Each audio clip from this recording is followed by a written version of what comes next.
The storm that changed everything.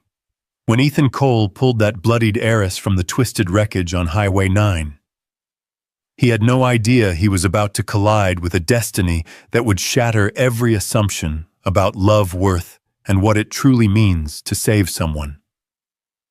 One storm, one choice, two worlds that should never have met.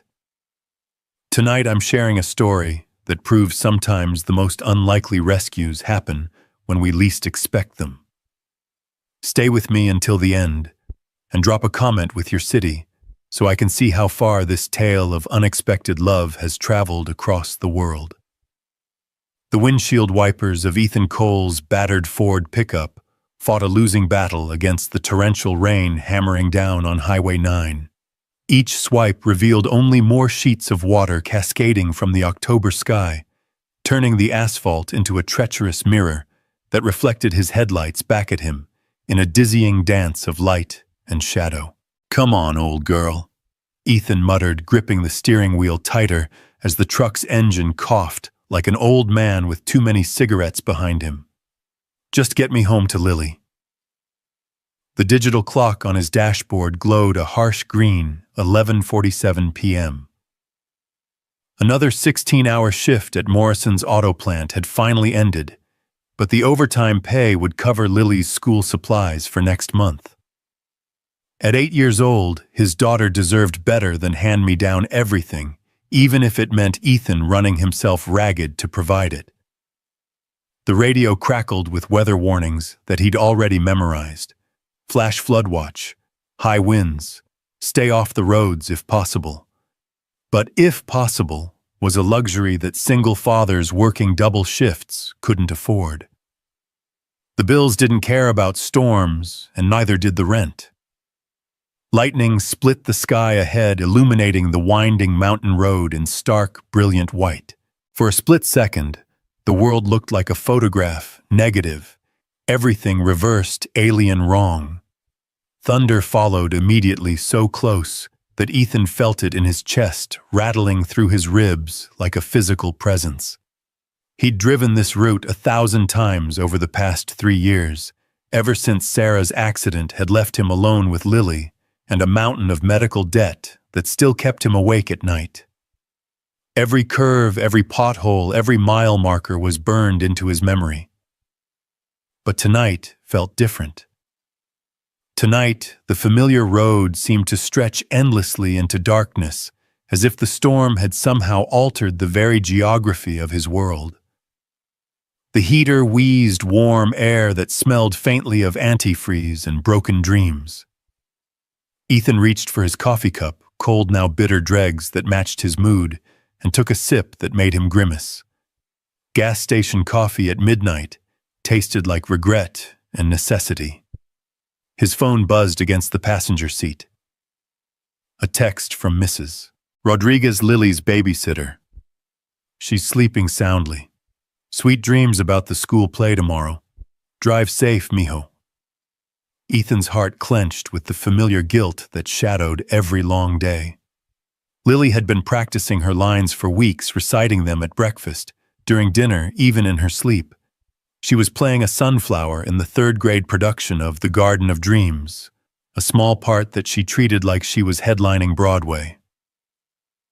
"I'll be the tallest sunflower ever, Daddy," she'd announced last week, stretching her skinny arms toward the ceiling of their tiny apartment. "Mrs. Peterson says sunflowers always face the sun no matter what, just like how I always face you when you come home." The memory brought a smile to Ethan's weathered face, the first genuine expression of happiness he'd worn all day.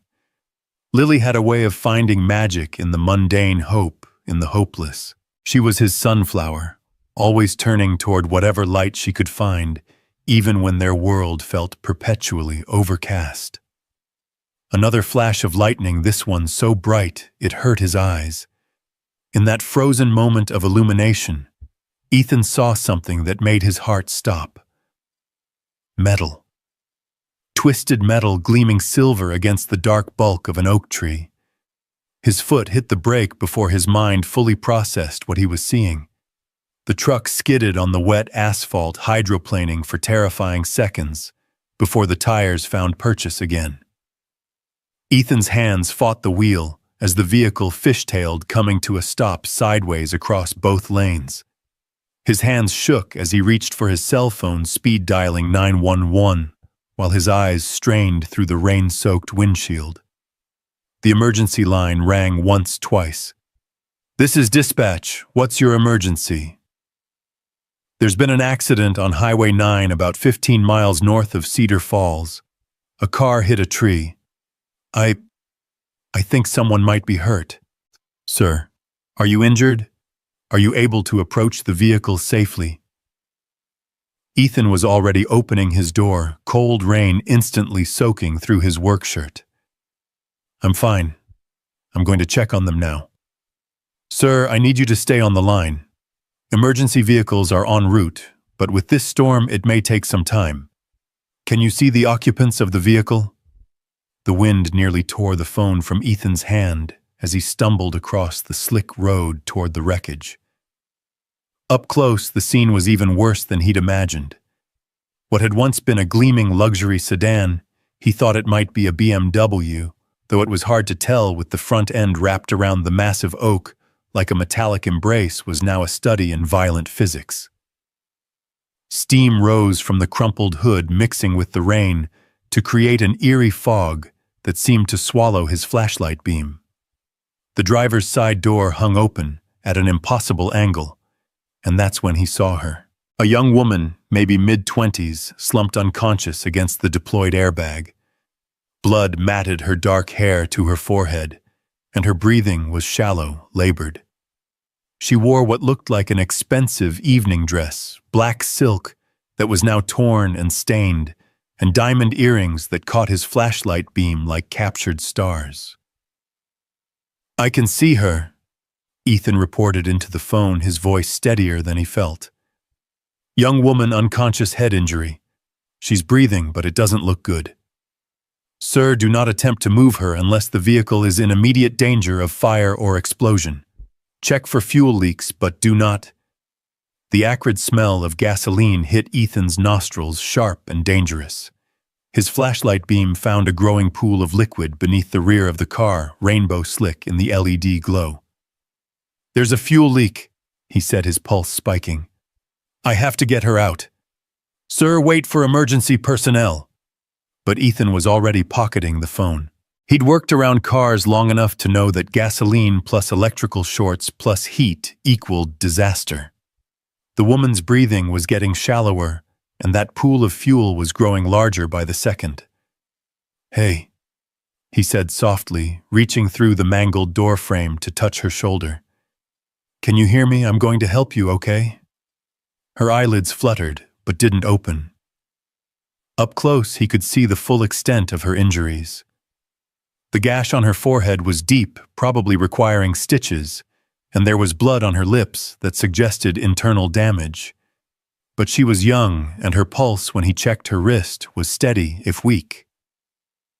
Ethan had never moved an accident victim before, but 3 years of single parenthood had taught him that sometimes you had to act first and worry about the consequences later. Very carefully, he slipped one arm under her knees and another behind her shoulders, supporting her head and neck as much as possible. She was lighter than he'd expected, or maybe adrenaline was making everything seem easier. As he lifted her from the wreckage, she stirred slightly, a small sound escaping her lips that might have been a word or might have been just pain. The rain had turned his truck into a temporary ambulance. Ethan laid her across the bench seat, using his work jacket as a pillow and the emergency blanket from his glove compartment, a remnant from his more optimistic days when he'd thought he might go camping again to keep her warm. Her eyes opened as he was checking her pulse again, dark brown and unfocused, but aware. She tried to speak, her voice barely a whisper above the storm. She started, then coughed, wincing at the pain. "What happened?" "You were in an accident," Ethan said gently, pulling out his phone to update the dispatcher. "Try not to move too much. Help is on the way." She blinked slowly, her gaze moving around the interior of his truck, taking in the worn upholstery the child's drawing taped to the dashboard. Lily's latest masterpiece, a family portrait where everyone had purple hair, the stack of overdue bills stuffed into the cup holder. "You pulled me out," she said, and it wasn't a question. The car was leaking gas. It wasn't safe. Something shifted in her expression, a recognition that seemed to cost her significant effort. "You don't know who I am." Ethan frowned. "Should I?" For the first time since he'd found her, she almost smiled. "No," she whispered. "I suppose you wouldn't." The distant wail of sirens cut through the storm, growing louder with each passing second. Red and blue lights began to strobe through the rain, painting the scene in alternating colors of urgency. "They're here," Ethan said, but when he looked back at her, her eyes had closed again. The next 30 minutes passed in a blur of paramedics, police officers, and questions. Ethan found himself repeating the same story over and over. He'd been driving home from work. Saw the accident, called 911, pulled her from the car because of the fuel leak. Simple facts that somehow felt inadequate to describe the strange intensity of the experience.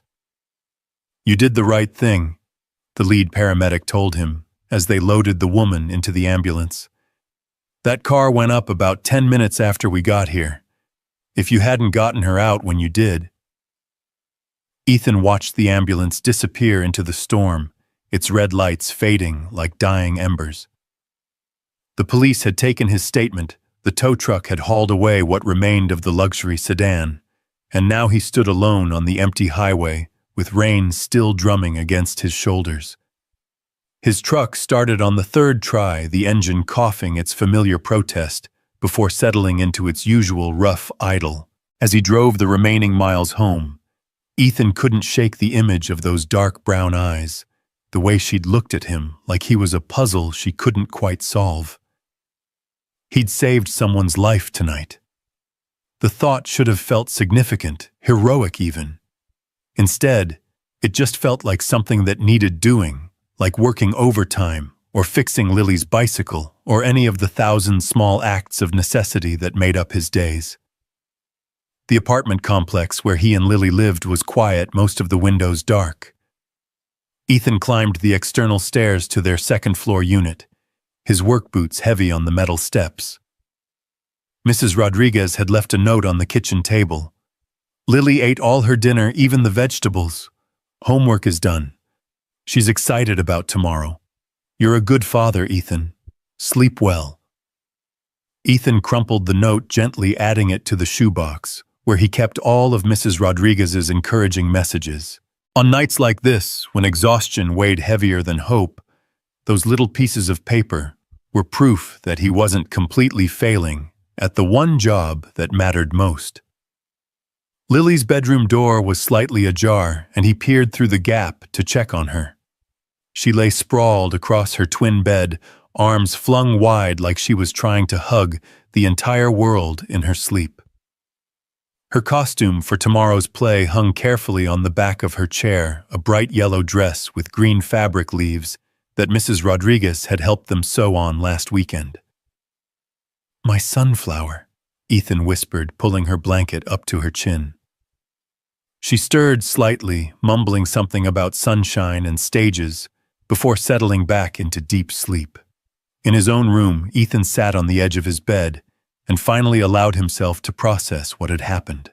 He could still smell the gasoline, still feel the weight of the unconscious woman in his arms, still see those diamond earrings catching the light like tiny pieces of a life he couldn't imagine. She'd been wearing clothes that probably cost more than he made in a month, driving a car that was worth more than his annual salary. Whatever world she came from, it was as far from his as the storm clouds were from the stars they hid. But in that moment, when she'd opened her eyes and looked at him, none of that had mattered. She'd just been someone who needed help, and he'd been someone who could provide it.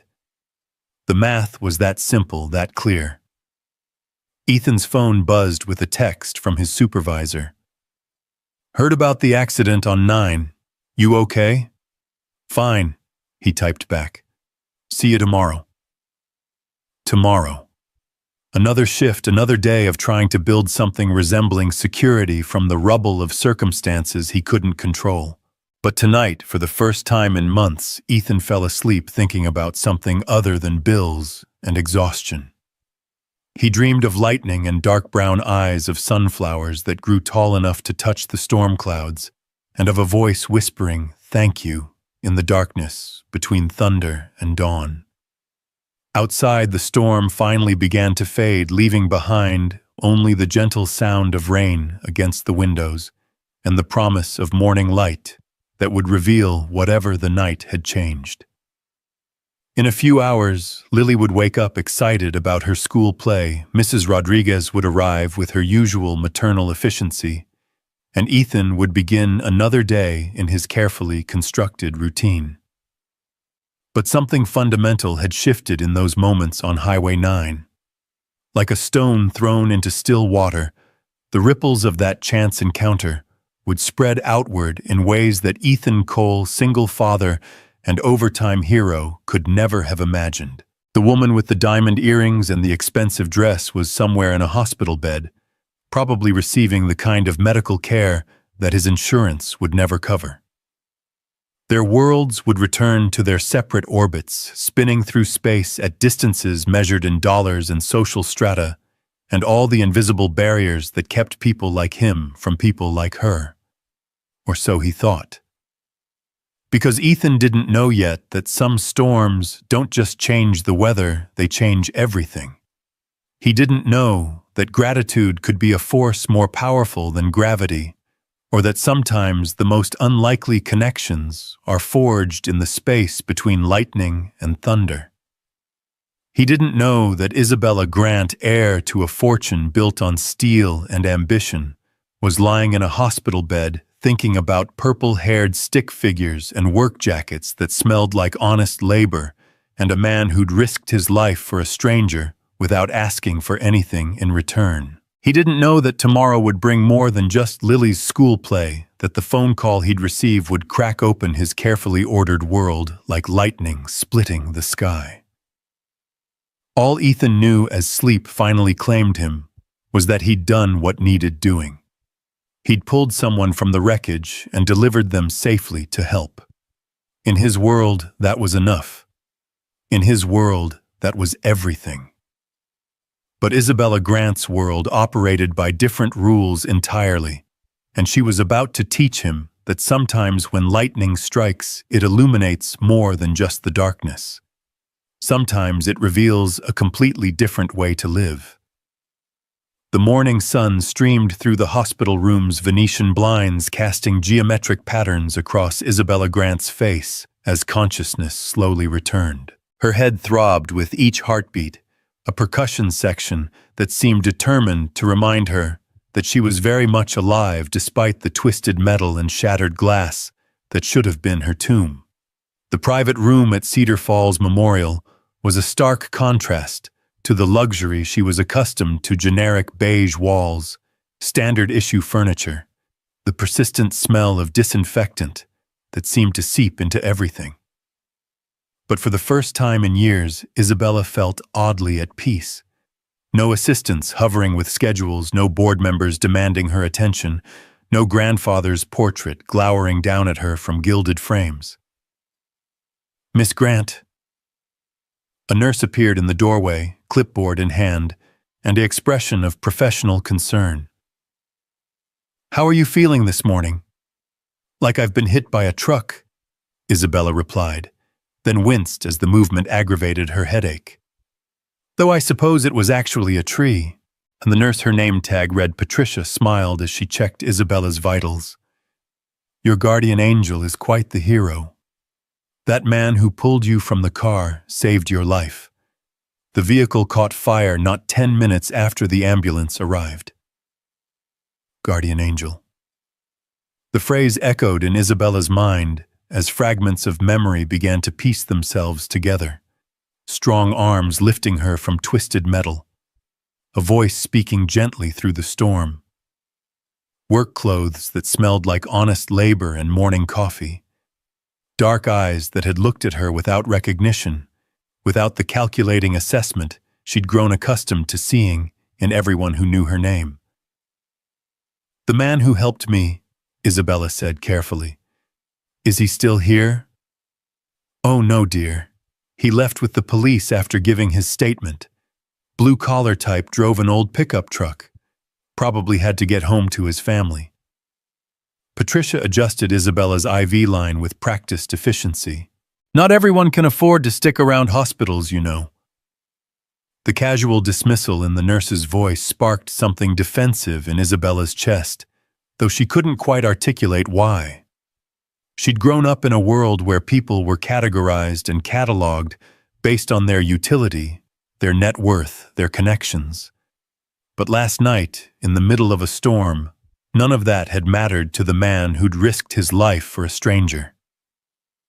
"I need to find him," Isabella said, surprising herself with the urgency in her voice. Patricia raised an eyebrow.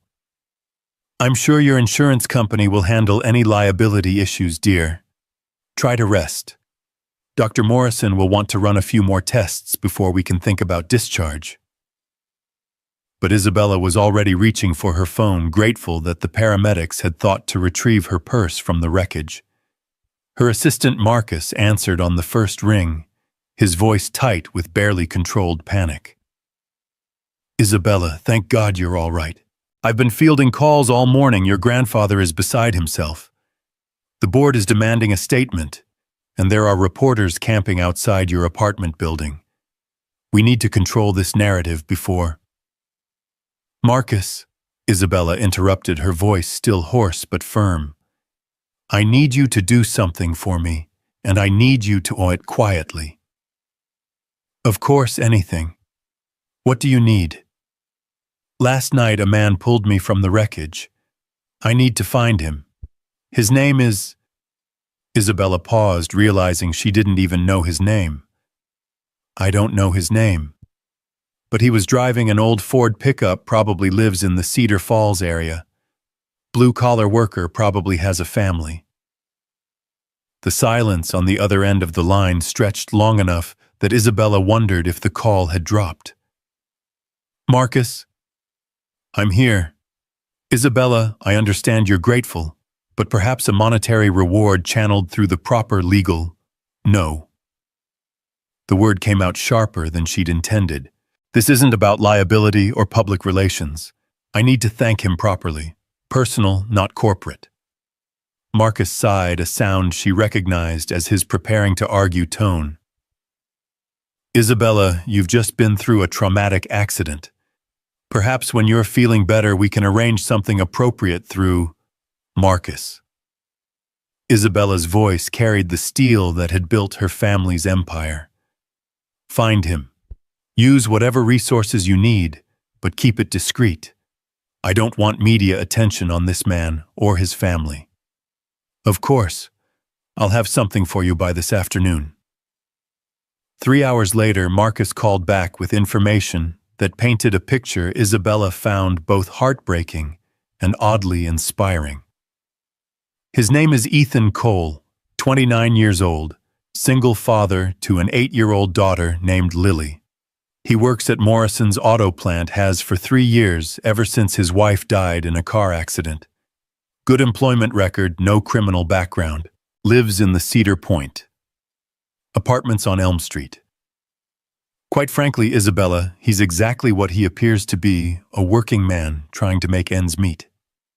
Isabella stared out the hospital window at the small town spread below her. She'd grown up in a world where everyone had an angle, where kindness always came with a price tag attached. The idea that someone might risk their life for a stranger simply because it was the right thing to do felt almost foreign. What about his financial situation? Struggling from what I can determine. Medical debt from his wife's illness, living paycheck to paycheck. His daughter attends public school, they rent a 2-bedroom apartment. He works overtime whenever it's available. The picture Marcus painted was so far removed from Isabella's experience that it might as well have been describing life on another planet. She tried to imagine what it would feel like to worry about rent, to work 16-hour shifts, just to keep the lights on, to measure your success in terms of school supplies and grocery bills rather than quarterly earnings. "I want to meet him," Isabella said suddenly. Isabella, I really don't think, not as Isabella Grant, heiress to Grant Industries, just as someone who wants to say thank you. "That's impossible. Your face has been in Fortune magazine, the Wall Street Journal. There's no way you could meet him without—" "Then I'll figure out a way." The plan that began forming in Isabella's mind was simultaneously simple and completely insane. But as she sat in that sterile hospital room surrounded by the trappings of a life that had begun to feel more like a beautifully appointed prison, idea of stepping outside her gilded cage felt like the first real breath she'd taken in years. 2 days later, Ethan Cole was getting home from another double shift when he found the envelope slipped under his apartment door. His name was written on the front in elegant handwriting, but there was no return address, no postmark. Inside was a simple note: "Mr. Cole, I would very much like to thank you in person for saving my life. If you're willing, please meet me tomorrow at 2 p.m. at Murphy's Diner on Main Street. I'll be the woman in the blue coat. IG." Ethan read the note 3 times, trying to process the implications. She'd found him somehow, tracked him down to his apartment. The thought should have been unsettling, but instead he found himself oddly curious about the woman with the diamond earrings who'd looked at him like he was a puzzle she couldn't solve. "Daddy, who's the letter from?" Lily appeared at his elbow, still wearing her sunflower costume from the school play that afternoon. The performance had been a triumph. She'd remembered every line, beamed through every song, and taken her bow like she was accepting an Oscar. "Just someone I helped the other night," Ethan said, tucking the note into his pocket. "How was the play?" Lily launched into an animated recap of the afternoon's events, complete with dramatic reenactments and detailed descriptions of every costume, every song, every moment of what she clearly considered her theatrical debut. Ethan listened with the practiced attention of a father who'd learned that the small moments were often the most important ones. But even as he made dinner and helped Lily with her homework and read her bedtime story, his mind kept returning to the note. The handwriting was educated, expensive, the kind of penmanship that came from private schools and careful cultivation. But the message itself was simple, direct, almost humble. The next afternoon found Ethan standing outside Murphy's Diner, second-guessing his decision to come. The diner was a Cedar Falls institution, the kind of place where everyone knew everyone and strangers were noticed immediately. If he was meeting the woman from the accident, their conversation would be the topic of discussion for weeks. He almost turned around twice before finally pushing through the door. The familiar smell of coffee and bacon grease welcomed him, along with the low hum of conversation from the lunch crowd.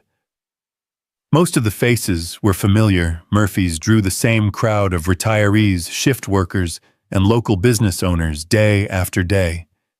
But sitting in a corner booth, wearing a simple blue coat and looking oddly nervous, was a woman who definitely didn't belong to Cedar Falls' usual demographic. Isabella looked up as he approached, and Ethan felt the same strange recognition he'd experienced on the storm-soaked highway. Without the blood and the rain and the urgency of the moment, he could see that she was beautiful in a way that seemed almost too polished for the real world. But her eyes held the same vulnerability. He remembered the same gratitude that had seemed so out of place with her expensive clothes. "Mr. Cole." She half rose from her seat, extending a hand. "I'm Isabella. Thank you for coming." Her handshake was firm, direct, but Ethan could feel the slight tremor that suggested she was more nervous than she appeared. He slid into the booth across from her, noting that she'd already ordered coffee black, like his own preference. "I wasn't sure you'd come," Isabella said, wrapping her hands around her mug like she needed the warmth. I almost didn't. Ethan studied her face, looking for some clue about what she wanted from him. You went to a lot of trouble to find me. I needed to thank you properly.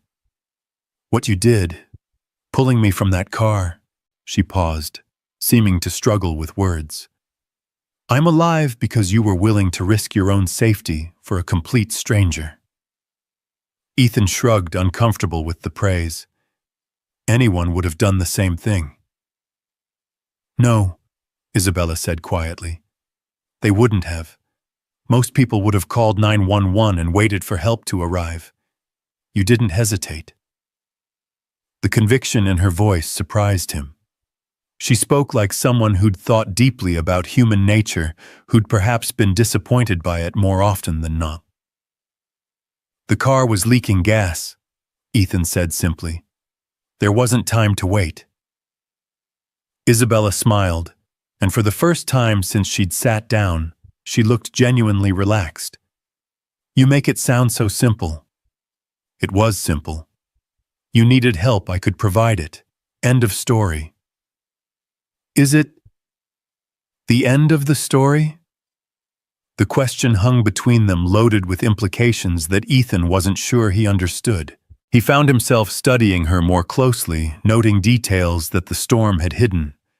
She was younger than he'd initially thought, probably mid-20s, with intelligent eyes and an elegant way of holding herself that spoke of breeding and education. But there was something else, something that seemed almost lonely, despite her obvious advantages. I don't know what you're looking for, Ethan said finally. If it's about money or insurance or... It's not about money. Isabella's response was quick, almost defensive. I wanted to meet the man who saved my life, to understand what kind of person does what you did. I'm not complicated, Ethan said with a slight smile. I work at the auto plant, I raise my daughter, I pay my bills when I can. That's about it. Your daughter. Isabella leaned forward slightly. How old is she? 8, Lily. The name brought its usual warmth to Ethan's voice. She was in a school play yesterday, actually. Played a sunflower. Sunflower. Isabella's expression softened. That's lovely. Does she look like you? Ethan pulled out his phone, scrolling to his favorite picture of Lily, taken last weekend at the park, her face scrunched up in concentration as she tried to blow a dandelion clear of seeds in one breath. She's got her mother's eyes, he said, handing over the phone. But my stubborn streak, according to my neighbor. Isabella studied the picture with an intensity that surprised him. She's beautiful, she said softly. She looks happy. She is, most of the time. Ethan took the phone back, noting how Isabella's fingers lingered on the device for just a moment too long.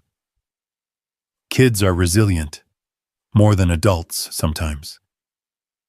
Her mother, you mentioned she passed away. The question was gentle, careful, but Ethan still felt the familiar tightness in his chest that always accompanied thoughts of Sarah. Car accident. 3 years ago, Lily was 5. I'm sorry. Isabella's voice carried a weight that suggested she understood loss more personally than her privileged appearance might suggest. That must have been hard, Ethan finished. But you do what you have to do. Lily needed me to figure it out, so I did. Isabella nodded slowly, as if she was processing more than just his words. You make it sound so straightforward, choosing to be strong. There wasn't really a choice. When someone depends on you, you don't get the luxury of falling apart. Something shifted in Isabella's expression, a recognition that seemed to cost her effort. You're right, she said quietly. I suppose I've never thought about it that way. They sat in comfortable silence for a moment, the background noise of the diner filling the space between them. Ethan found himself oddly curious about this woman who'd sought him out, who asked questions like she was trying to solve a puzzle she'd never encountered before. "Can I ask you something?" he said finally. "Of course. That night when you were in the truck, you said I didn't know who you were, like I should have recognized you." Isabella's coffee mug stopped halfway to her lips. "Did I say that? You were pretty out of it, but yeah, made it sound like you were famous or something." "Not famous exactly." Isabella set down her mug carefully. "More like recognizable in certain circles." "What kind of circles?" For a moment, Ethan thought she wasn't going to answer. Isabella stared out the diner's window at the quiet street beyond her expression, cycling through emotions he couldn't read. "Business circles," she said finally. "My family. We own some companies. People in that world tend to know who I am." It was clearly an oversimplification, but Ethan didn't push. Everyone had parts of their life they preferred to keep private, and he was hardly in a position to judge anyone for maintaining boundaries. "Must be nice," he said instead. "Having that kind of security." Isabella's laugh was short, bitter. "Security is one word for it." The response intrigued him, but before he could ask what she meant, Isabella was checking an expensive watch that probably cost more than Ethan made in 6 months. "I should go," she said, but made no move to leave. "I'm sure you need to get back to Lily." "She's at school for another hour," Ethan said. "And I don't start my shift until 6. You work nights." "Sometimes. Depends on what's available. Overtime pays better and you need the money." Isabella's voice held no judgment, just understanding. "Yeah, I need the money." Isabella was quiet for a long moment, seeming to wrestle with something internal. When she spoke again, her voice was carefully controlled. "Mr. Cole, Ethan, what if I told you there was a way to change that, to not have to worry about overtime shifts and medical bills and whether you can afford school supplies?" Ethan felt his defenses rising. "I'd say that sounds like the beginning of a conversation I don't want to have." "It's not what you think." "Then what is it?" Ethan's voice sharpened. "Because in my experience, when someone starts talking about easy money, it's usually not as easy as they make it sound." Isabella raised her hands in a gesture of surrender. "You're right. I'm sorry. I hate seeing good people struggle when there are resources available to help. I don't need charity." "I know you don't." Isabella's response was immediate, certain. "What you did for me wasn't about charity or expectation of reward. It was just decent human kindness. But that doesn't mean you have to suffer because you're too proud to accept help." Ethan studied her face, trying to read the motives behind her words. There was sincerity there, but also something else, a kind of desperate earnestness that suggested this conversation mattered to her in ways he didn't understand. "Why?" he asked finally. "Why does this matter to you?" Isabella's composure cracked, just slightly, revealing something vulnerable underneath. "Because," she said quietly, "I've been surrounded by people my entire life who would step over a stranger to protect their own interests. You literally pulled a stranger from a burning car without knowing anything about her except that she needed help. Do you have any idea how rare that is?" The raw honesty in her voice caught Ethan off guard. This wasn't the polished woman who'd walked into the diner. This was someone struggling with concepts that should have been simple but apparently weren't in her world. "Maybe you're spending time with the wrong people," Ethan said gently. Isabella's smile was sad. "Maybe I am." She reached into her purse and pulled out a business card, writing something on the back before sliding it across the table. "That's my number," she said. Not my business number, my personal cell phone. If you ever need anything at all, please call me. And I mean that, Ethan. Anything. Ethan picked up the card, noting that the front was elegantly simple, just a name and phone number, no company logo or title.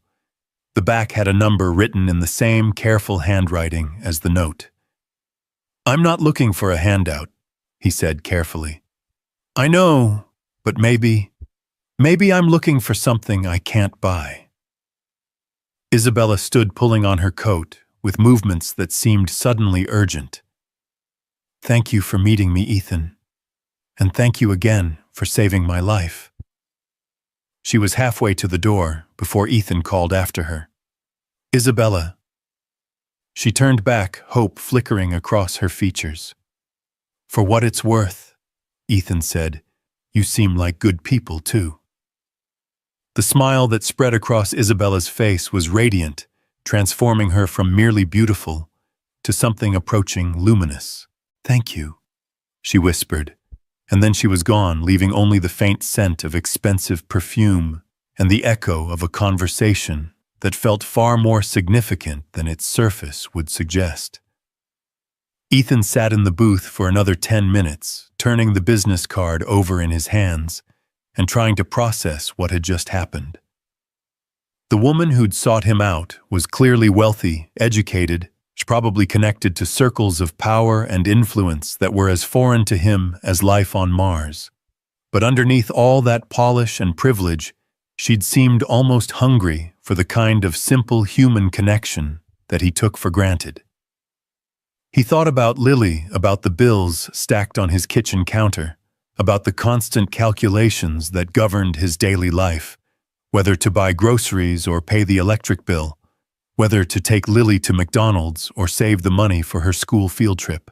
The idea that Isabella's offer might provide a way out of that endless juggling act was tempting in ways he didn't want to acknowledge.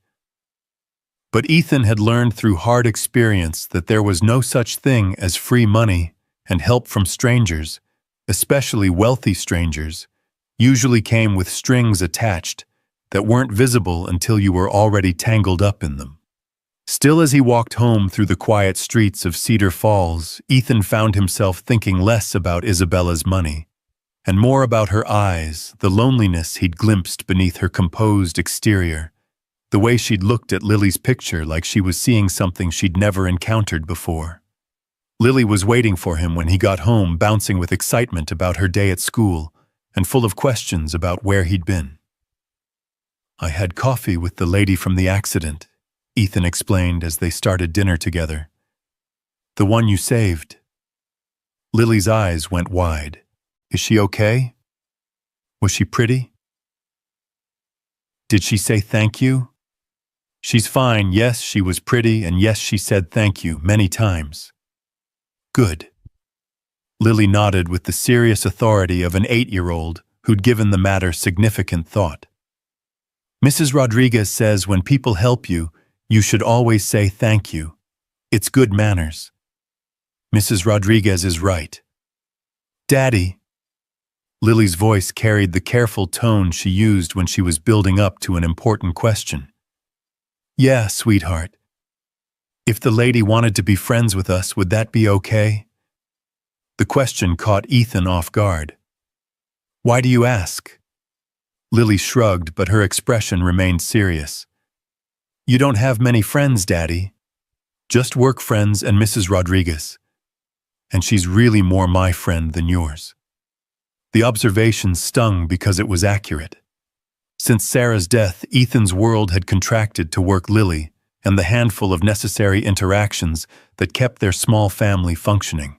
He'd told himself it was about priorities, about focusing on what mattered most. But Lily's innocent question forced him to acknowledge that maybe it was also about fear. Fear of letting people close enough to hurt him again, fear of opening their carefully balanced life to variables he couldn't control. "If she wanted to be friends," Ethan said carefully, "we could think about it." Lily's smile was brilliant. "Good. I think you should have more friends, Daddy. You get lonely sometimes even when you think I don't notice." That evening, as Ethan tucked Lily into bed and listened to her prayers, which included specific requests for blessings on her daddy Mrs. Rodriguez, her goldfish Charlie, and the pretty lady who daddy helped, he found himself reconsidering Isabella's offer not from the perspective of pride or independence, but from the viewpoint of a man who was perhaps more isolated than he'd wanted to admit. The business card sat on his nightstand, the numbers catching the light from his bedside lamp. Whatever Isabella Grant was offering, it represented a door to a world he'd never imagined entering. But as Ethan turned off the light and settled into sleep, he realized that what intrigued him most wasn't the promise of financial security. It was the possibility that somewhere in that world of wealth and privilege, there was a woman who looked at acts of simple human kindness like they were miracles, who seemed to value authenticity more than advantage, and who might be just as lonely in her gilded world as he was in his practical one. The rain that had brought them together was just the beginning of the storm that was about to reshape both their lives. The next few days passed with Isabella's business card burning a hole in Ethan's wallet, like a constant reminder of possibilities he wasn't sure he should explore. He found himself pulling it out at odd moments during his lunch break at the plant, while waiting for Lily's school bus in the quiet hours after she'd gone to bed, when the apartment felt too small and the future felt too uncertain. Thursday evening brought the kind of minor crisis that had become routine in Ethan's carefully budgeted life. Lily's backpack zipper had finally given up after months of faithful service splitting apart, just as she was getting ready for school and spilling her books across the apartment floor. "Daddy, I can't go to school with a broken backpack," Lily announced with the gravity of someone facing a genuine catastrophe. "Tommy Martinez will make fun of me again."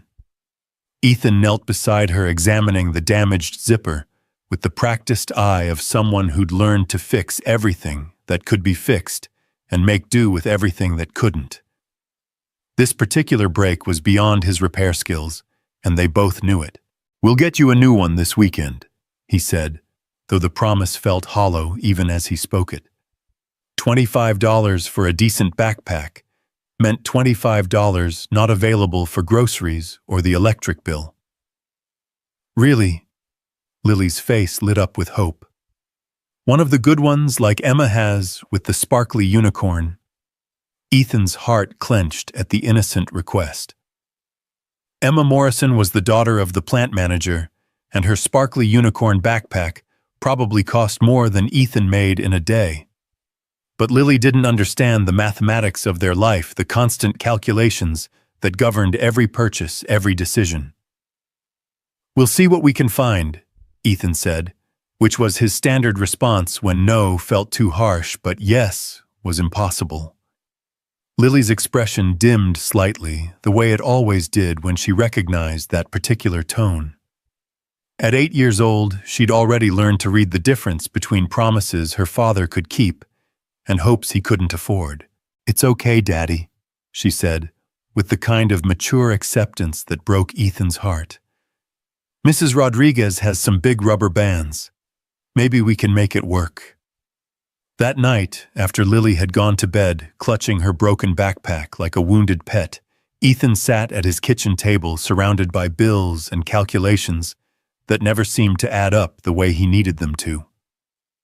The numbers stared back at him with mathematical indifference: rent due in 6 days, electricity past due, grocery money that would have to stretch another week. He could pick up extra shifts, but that meant less time with Lily, and he'd already missed her school play practice because of overtime. He could ask for an advance on his paycheck, but that would put him further behind next month. Every solution created new problems, every choice carried costs he couldn't afford. Isabella's business card lay on the table beside the bills, her handwritten phone number. A potential answer to problems that felt increasingly impossible to solve on his own. But accepting help from someone he barely knew felt like crossing a line he wasn't sure he should cross, opening a door he might not be able to close again. The decision made itself Friday afternoon when Lily came home from school, with tears streaming down her face and her broken backpack held together with duct tape and determination. "What happened, sweetheart?" Ethan knelt beside her, pulling her into his arms as she sobbed against his work shirt. "Tommy Martinez said my backpack looked like trash," Lily hiccuped. "He said poor people always have broken things, and that's how you know they don't matter." The words hit Ethan like a physical blow, rage and helplessness warring in his chest.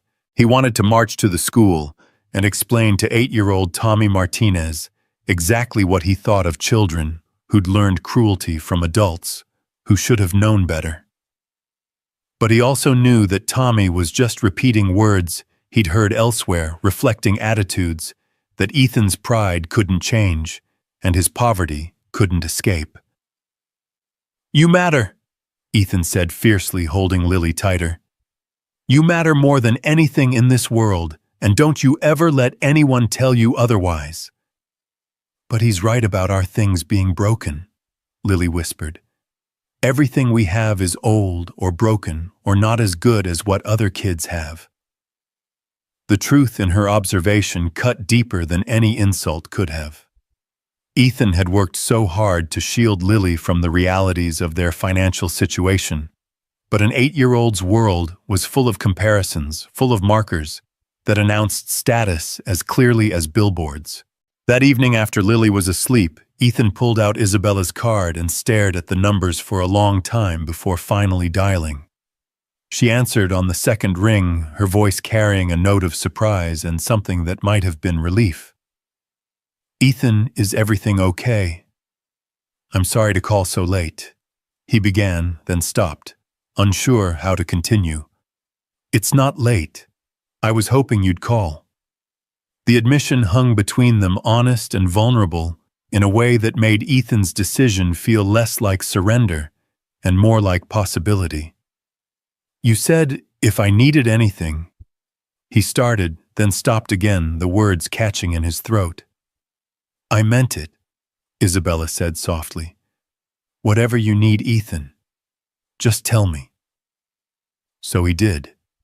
He told her about Lily's backpack and Tommy Martinez's casual cruelty. He told her about the bills on his kitchen table and the calculations that never worked out. He told her about the choice between groceries and electricity, between Lily's happiness and his pride. Isabella listened without interruption, without judgment, without the patronizing sympathy he'd learned to expect from people who'd never had to choose between necessities. "Can I see you tomorrow?" she asked when he'd finished. "There's something I'd like to show you and someone I'd like you to meet." "Isabella, I don't want charity. I know you don't. But will you trust me just for one day?" Something in her voice made Ethan pause. There was an urgency there, a need that seemed to have little to do with his problems and everything to do with hers. "Okay," he said finally. "Where? I'll pick you up at 10. And Ethan, bring Lily." Saturday morning brought crisp autumn air and the kind of blue sky that made everything seem possible. Ethan and Lily waited outside their apartment building, both dressed in their best clothes, which weren't much, but were clean and carefully pressed. "Is that her?" Lily whispered, as a sleek black sedan pulled up to the curb. The car was understated, but obviously expensive, the kind of vehicle that whispered, rather than shouted, about its owner's wealth. Isabella emerged from the driver's side wearing jeans and a simple sweater that probably cost more than Ethan's monthly rent, but looked casual enough to put them at ease. "You must be Lily," Isabella said, approaching with a smile that seemed genuine rather than polite. "I've heard so much about you." Lily stepped slightly behind Ethan, suddenly shy in the presence of someone who moved with the kind of confidence that money and education provided. "It's okay," Ethan murmured, his hand gentle on his daughter's shoulder. Isabella is the lady I helped the other night. The one from the accident. Lily's eyes widened. You're really pretty.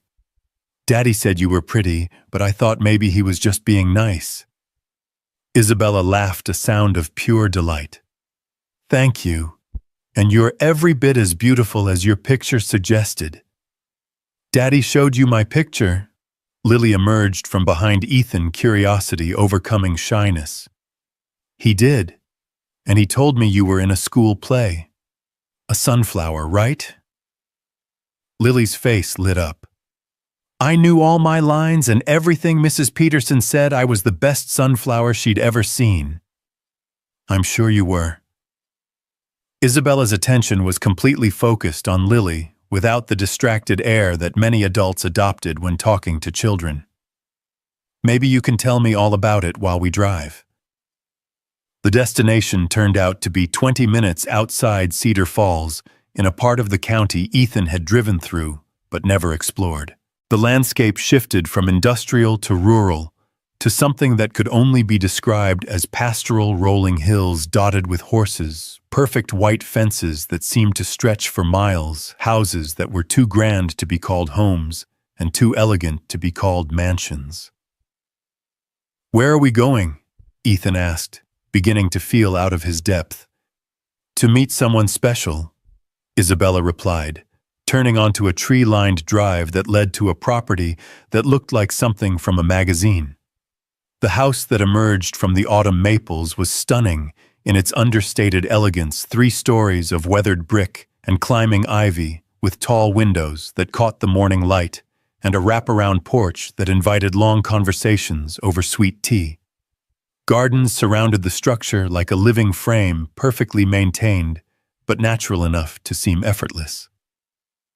This is where you live, Lily breathed, her nose pressed against the window. This is where I grew up, Isabella said, and something in her voice suggested the distinction was important.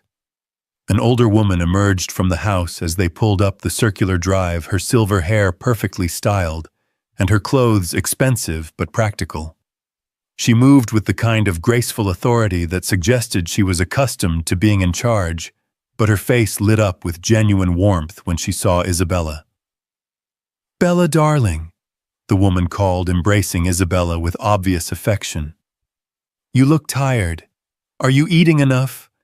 I'm fine, grandmother. Isabella's voice carried the patient exasperation of someone who'd had this conversation many times. I want you to meet some friends of mine. Ethan felt suddenly self-conscious, as Isabella's grandmother had clearly the kind of woman who'd been born to wealth and raised to wielding it responsibly, turned her attention to him and Lily. This is Ethan Cole and his daughter Lily, Isabella said. Ethan is the man who saved my life. The older woman's expression shifted immediately, warmth replacing polite curiosity. Mr. Cole, she said, extending her hand with dignified grace. I'm Margaret Grant. I cannot begin to express my gratitude for what you did for my granddaughter.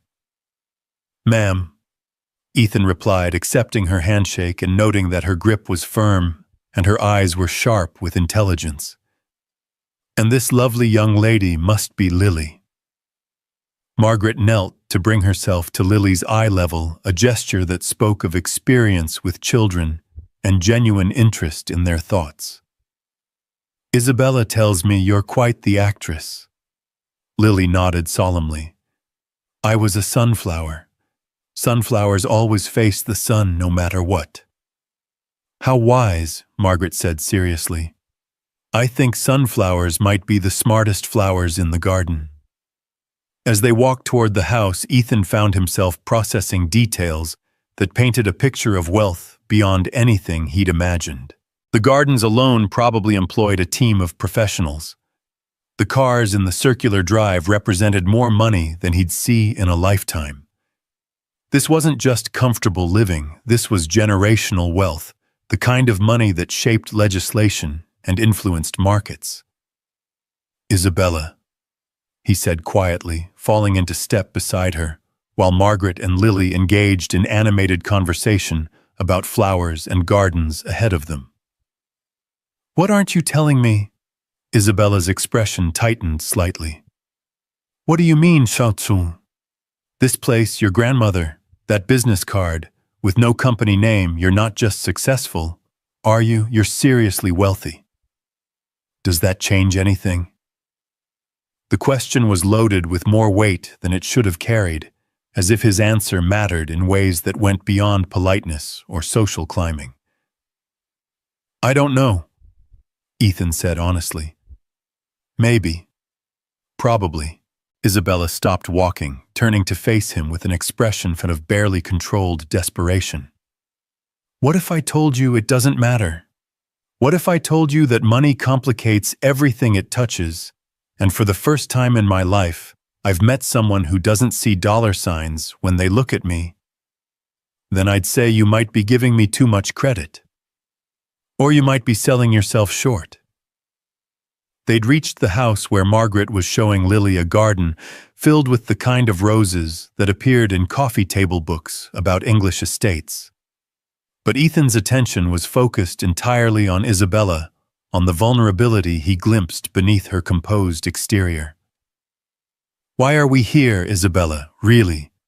Because, she said quietly, I want you to understand who I am before I tell you what I'm hoping for. The interior of the house was exactly what Ethan had expected, beautiful, expensive, and meticulously maintained. But it was also comfortable in a way that spoke of generations of family life, of children playing in these rooms, and adults gathering for holidays and celebrations. This wasn't a museum of wealth. It was a home where money had been used to create rather than to impress. Margaret led them to a sunroom filled with plants and comfortable furniture, the kind of space where important conversations happened over good coffee and homemade cookies. She disappeared briefly and returned with refreshments that included chocolate chip cookies that made Lily's eyes widen with delight. Mr. Cole, Margaret said, settling into her chair with the grace of someone accustomed to being the center of attention.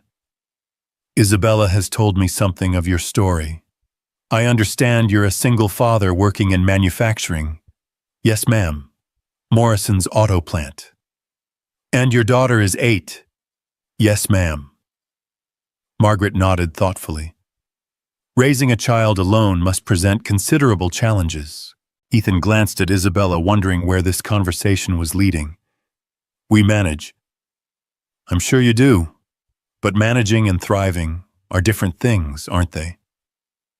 The observation was gentle but pointed, delivered with the kind of directness that suggested Margaret Grant was accustomed to getting to the heart of matters without wasting time on pleasantries. Mrs. Grant, Ethan said carefully, I appreciate your hospitality, but if this is about charity, it's not. Margaret's interruption was firm but not unkind. This is about opportunity, Mr. Cole, and perhaps about saving my granddaughter from a life that's slowly suffocating her. Isabella's coffee cup rattled against its saucer as she set it down too quickly. Grandmother, no Bella. It's time someone said what needs to be said. Margaret's attention returned to Ethan. My granddaughter is 26 years old, brilliant, capable, and completely miserable. She has everything money can buy, and nothing that money can't touch. She sits on the boards of 5 companies, manages a charitable foundation, worth more than most countries' annual budgets, and hasn't had a genuine friend since boarding school. Grandmother, please. She called me 3 days ago and talked for 2 hours about a man who pulled her from a car wreck without asking her name, her net worth, or what she could do for him in return. For the first time in years, she sounded alive. The silence that followed was heavy with implications. Lily, oblivious to the undercurrents, had discovered a collection of art books and was absorbed in pictures of paintings that probably cost more than most people's houses. What are you suggesting? Ethan asked finally. I'm suggesting, Margaret said, that perhaps you and my granddaughter might have more to offer each other than either of you realizes. Isabella stood abruptly, her composure finally cracking. This isn't how I wanted to do this. Then how did you want to do it? Margaret's voice was gentle, but relentless. Continue meeting in diners and pretending you're someone you're not. String him along with vague offers of help while you figure out how to explain that your personal net worth could probably buy his entire town. That's not what I was doing. Then what were you doing, darling? Isabella's hands clenched into fists at her sides, and for a moment Ethan could see past the polish and breeding to the young woman underneath, someone struggling with forces she couldn't control, trapped by advantages that felt more like prisons. I was trying to figure out how to tell someone that I'm falling in love with him without scaring him away with everything I represent, Isabella said, her voice barely above a whisper. The admission hung in the air like a challenge, raw and honest and completely unexpected. Ethan felt his world shift slightly on its axis, all his assumptions about Isabella's motives suddenly requiring recalibration. Isabella, he started. Don't. She held up a hand, tears threatening at the corners of her eyes. Don't say anything yet. Just let me explain. She moved to the window, looking out at gardens that represented a lifetime of privilege and security. I've been proposed to 7 times, she said quietly. 5 business arrangements disguised as romance, 1 genuine fortune hunter, and 1 man who actually loved me but couldn't handle the pressure of what dating me meant for his life. Ethan found himself listening with an attention that felt almost physical, as if her words were reshaping something fundamental in his understanding of who she was. I've never met anyone who looked at me and saw just Isabella, someone who would risk their life for me without knowing my name, who would sit in a diner and talk about their daughter without calculating what I might be able to do for them. She turned back to face him, her composure completely gone now. You make me feel normal, Ethan. Like I'm worth saving for reasons that have nothing to do with my bank account. You are worth saving, Ethan said softly. Anyone would have. No. Isabella's interruption was fierce. Anyone wouldn't have. I've tested that theory more times than I care to admit, and most people see a price tag before they see a person. Margaret had been watching this exchange with the careful attention of someone who understood the stakes involved. Now she spoke into the charged silence with the authority of someone accustomed to facilitating difficult conversations. Mr. Cole, may I ask what you're thinking? Ethan looked around the room at the obvious wealth, at Isabella's tear-bright eyes, at Lily absorbed in art books that cost more than his monthly salary, at Margaret, waiting for his response with the patience of someone who'd spent a lifetime navigating complicated human emotions. I'm thinking, he said slowly, that this is more complicated than I know how to handle. Most worthwhile things are, Margaret observed. I'm thinking that Isabella is beautiful and intelligent and could have anyone she wants, and I'm a single father who works in a factory and drives a truck that's older than some high school students. Those are facts, Isabella said quietly, not judgments. I'm thinking that Lily deserves better than to have her father involved with someone whose world is so different from ours that we'll never really fit. And what if Lily's father deserves someone who sees his worth regardless of his bank balance? Isabella countered. Isabella. What if the money doesn't matter? Margaret added gently. What if what matters is whether 2 people can make each other happy, whether they can build something together that's stronger than what they could build apart? Ethan looked at Lily, still absorbed in her art books, her broken backpack, forgotten on the floor beside her chair. He thought about the bills on his kitchen table, the constant calculations that governed their life, the way his daughter had learned to temper her hopes to match their reality. You're asking me to believe in fairy tales, he said finally. I'm asking you to believe in possibility, Isabella replied.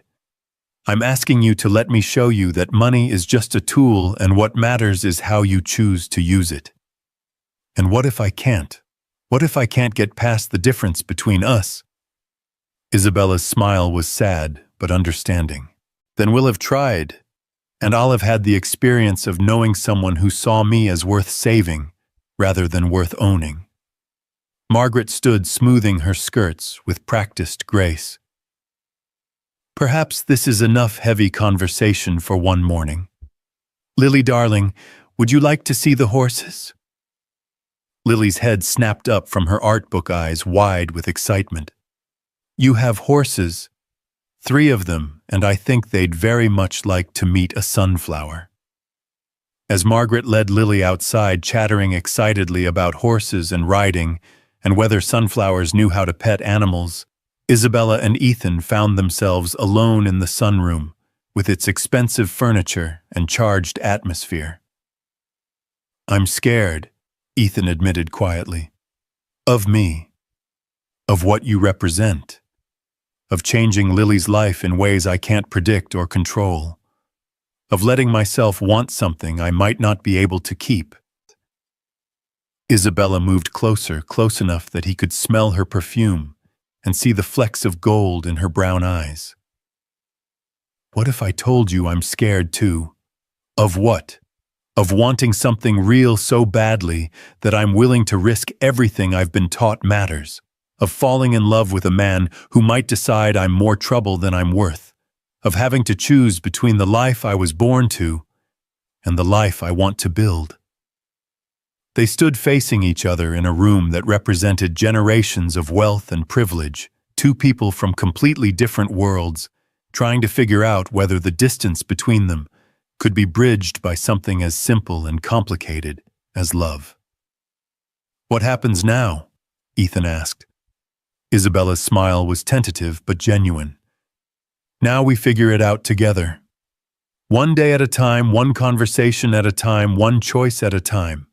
And Lily gets a new backpack, and maybe she gets to see what it looks like when her father finds someone who makes him happy. Through the window, they could see Margaret and Lily in the garden, the older woman pointing out different flowers, while Lily listened with rapt attention. It was a picture of the kind of life Ethan had never imagined for his daughter, surrounded by beauty and possibility, where dreams weren't limited by practical considerations. The backpack was never really about the backpack, was it? He said. No. It was about giving you a reason to call me.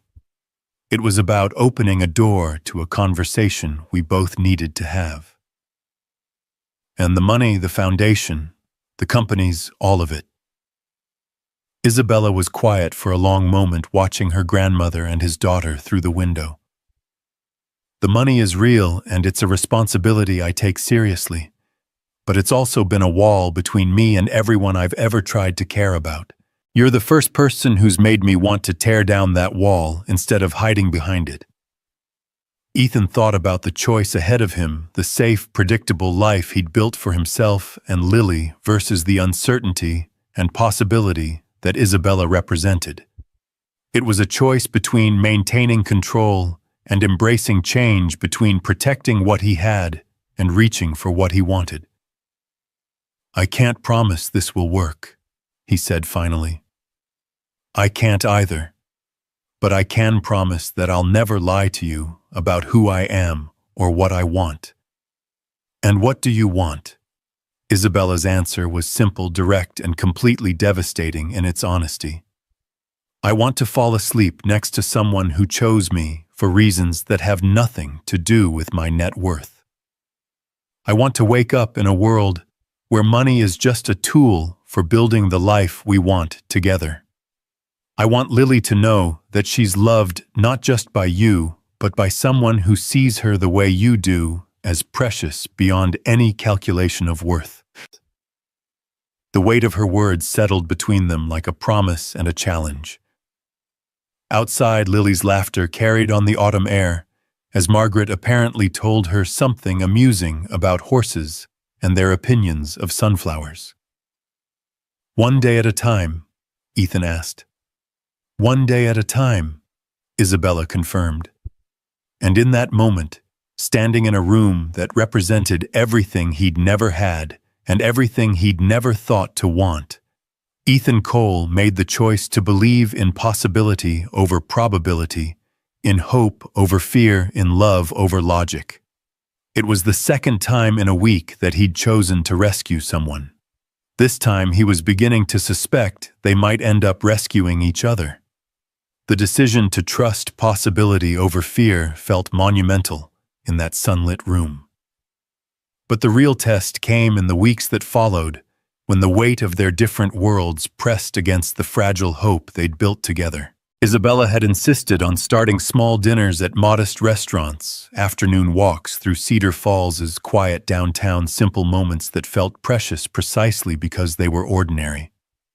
But even simple moments carried complications when one person's idea of casual dining involved restaurants where Ethan checked prices twice before ordering, while the other had never considered cost as a factor in any decision. Isabella learned to suggest places that wouldn't make Ethan uncomfortable, while Ethan struggled with the knowledge that she was carefully managing their activities to accommodate his financial reality.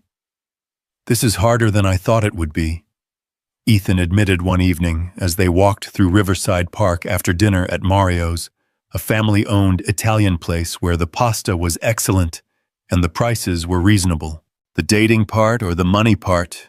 Isabella asked, her hand warm in his as they strolled past the playground, where Lily was making friends with two other children, whose parents sat on nearby benches, occasionally glancing their way, with curious expressions. "Both. Neither. I don't know." Ethan stopped walking, turning to face her under the soft glow of a street lamp. "I keep waiting for you to realize this is too much work." Isabella's expression grew serious. "Too much work compared to what?" "Compared to men who see me as a business opportunity. Compared to relationships where every conversation is a negotiation and every gesture is calculated for advantage. Compared to someone who fits in your world." "What if I don't want to fit in my world?" Isabella's voice carried a frustration that had been building for weeks. "What if I want to build a new world, one where we don't have to choose between love and logic?" Their conversation was interrupted by Lily's delighted laughter as she conquered the monkey bars with the fierce determination she brought to everything she considered important. Watching his daughter play with children whose parents could afford the kind of clothes that never needed patching, Ethan felt the familiar weight of inadequacy that no amount of affection could completely dispel.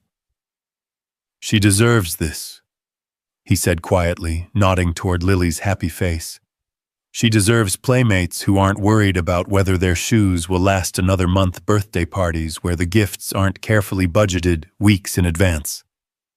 She deserves a father who's happy," Isabella countered.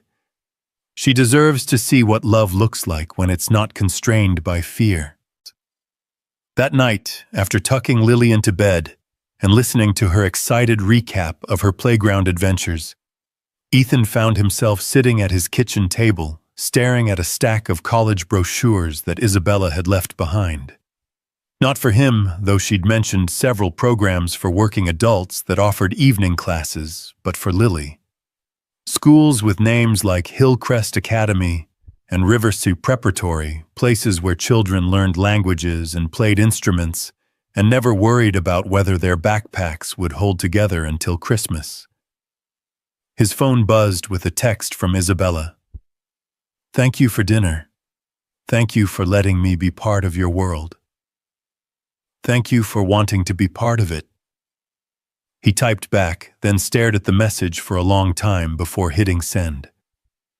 The complexity of their situation crystallized the following weekend, when Isabella's business obligations collided with their carefully maintained bubble of normalcy. She'd been invited to a charity gala, the kind of event where tickets cost more than most people's monthly rent, and the guest list read like a Forbes magazine feature. "I have to go," Isabella explained over coffee at their usual table in Murphy's Diner, her voice carrying the resigned acceptance of someone bound by duties she couldn't escape. "It's the Children's Hospital Foundation annual fundraiser. I've been on their board for 3 years." "Then you should go," Ethan said, though something in his chest tightened at the thought of Isabella, in that world beautiful, sophisticated, surrounded by people who shared her background and her resources. "Come with me." The suggestion hung between them like a challenge neither was sure they wanted to accept. "Isabella, I know it's not your scene. I know it would be uncomfortable, but I can't keep living 2 separate lives, pretending you don't exist when I'm in that world, and pretending that world doesn't exist when I'm with you." Ethan thought about his single good suit purchased for Sarah's funeral and worn only twice since then. He thought about conversations with people whose casual references would be to places he'd never been, and experiences he couldn't imagine. He thought about Isabella on his arm, radiant in an environment where she belonged, while he counted the minutes until he could escape back to his familiar world of predictable struggles. "What if I embarrass you?" Isabella's expression shifted from hopeful to something approaching angry. "The only way you could embarrass me is if you believe that's possible. That's easy for you to say. You've never been the person who doesn't belong." "Haven't I?" Isabella's laugh was bitter. "Ethan, I've spent my entire adult life being exactly the person everyone expected me to be. I've smiled at men who saw me as an acquisition opportunity, made small talk with women who measured friendship in terms of social advancement, attended events where my value was calculated in terms of the donations I could generate." She leaned forward, her voice dropping to an intensity that made him forget they were sitting in a public place. "For the first time in my life, I want to show up somewhere as myself. Not as Margaret Grant's granddaughter or the Grant Industries heiress, but as Isabella, the woman who's falling in love with a man who pulled her from a car wreck because it was the right thing to do." The rawness in her voice convinced him in ways that logic couldn't. That Saturday evening found Ethan adjusting his tie for the 5th time, while Lily offered commentary and encouragement from her perch on his bed. "You look handsome, Daddy," she announced with the authority of someone whose opinion on such matters was final. "Isabella's going to think you're the most beautiful man at the party." "Handsome," Ethan corrected automatically. "Men are handsome, sweetheart." "No, beautiful," Lily insisted. "Mrs. Rodriguez says beautiful is about more than how someone looks. She says beautiful is about having a good heart and helping people." "You're beautiful, Daddy." The simple wisdom of an 8-year-old's perspective gave Ethan the courage he needed to face an evening that felt more daunting than any overtime shift he'd ever worked. Isabella arrived precisely on time, stepping out of her car, wearing a dress that transformed her from the woman he'd grown comfortable with into someone who besomanged in magazines and museum galas.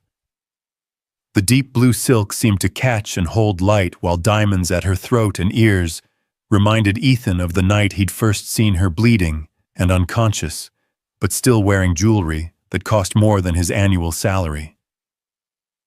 "You clean up well, Mr. Cole," she said with a smile that managed to be both elegant and mischievous. "You're stunning," Ethan replied, then felt heat rise in his cheeks at the inadequacy of the word. Lily appeared in the doorway, eyes wide with amazement. "Isabella, you look like a princess." "Thank you, sweetheart, but I think your daddy looks even better." The drive to the hotel where the gala was being held gave Ethan time to appreciate both Isabella's beauty and his own growing sense of being completely out of his element. The venue was downtown's most prestigious hotel, the kind of place where he'd driven past 1,000 times without ever imagining he'd walk through the front doors.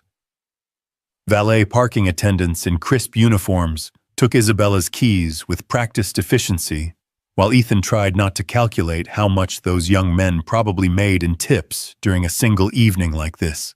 The lobby was all marble and crystal, filled with people who moved with the confident grace of those accustomed to luxury. "Second thoughts?" Isabella asked quietly, her hand warm on his arm.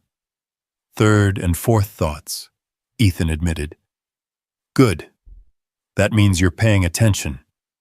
The ballroom was a study in understated elegance, round tables draped in white linen centerpieces that probably cost more than Ethan's monthly rent, and a silent auction display featuring items that represented the kind of lifestyle he'd only seen in movies. Isabella guided him through the crowd with practiced ease, introducing him to people whose names he recognized from newspaper business sections, and whose casual conversations referenced charitable foundations and international travel. "Ethan works in manufacturing," Isabella would say, and something in her tone made it clear that this was a point of pride rather than explanation. Most people were polite, though Ethan caught the subtle glances and careful assessments that suggested they were trying to place him in their social calculus. He was obviously with Isabella, obviously important to her in some way, but equally obviously not from their world. "And how did you two meet?" asked Patricia Whitmore, a woman whose jewelry could probably fund Lily's college education. "He saved my life," Isabella said simply, her hand finding Ethan's and squeezing gently. The conversation shifted after that, as conversations do when someone introduces an element that doesn't fit the expected social script. But Ethan noticed something else. Isabella seemed different here, more guarded, more careful with her words and her expressions. This was the version of herself she'd mentioned, the one who'd been trained to be exactly what others expected. Dinner was an elaborate affair involving multiple courses and more utensils than Ethan was entirely sure how to navigate. He watched Isabella discreetly following her lead while trying to contribute meaningfully to conversations that ranged from market volatility to vacation homes in the Hamptons.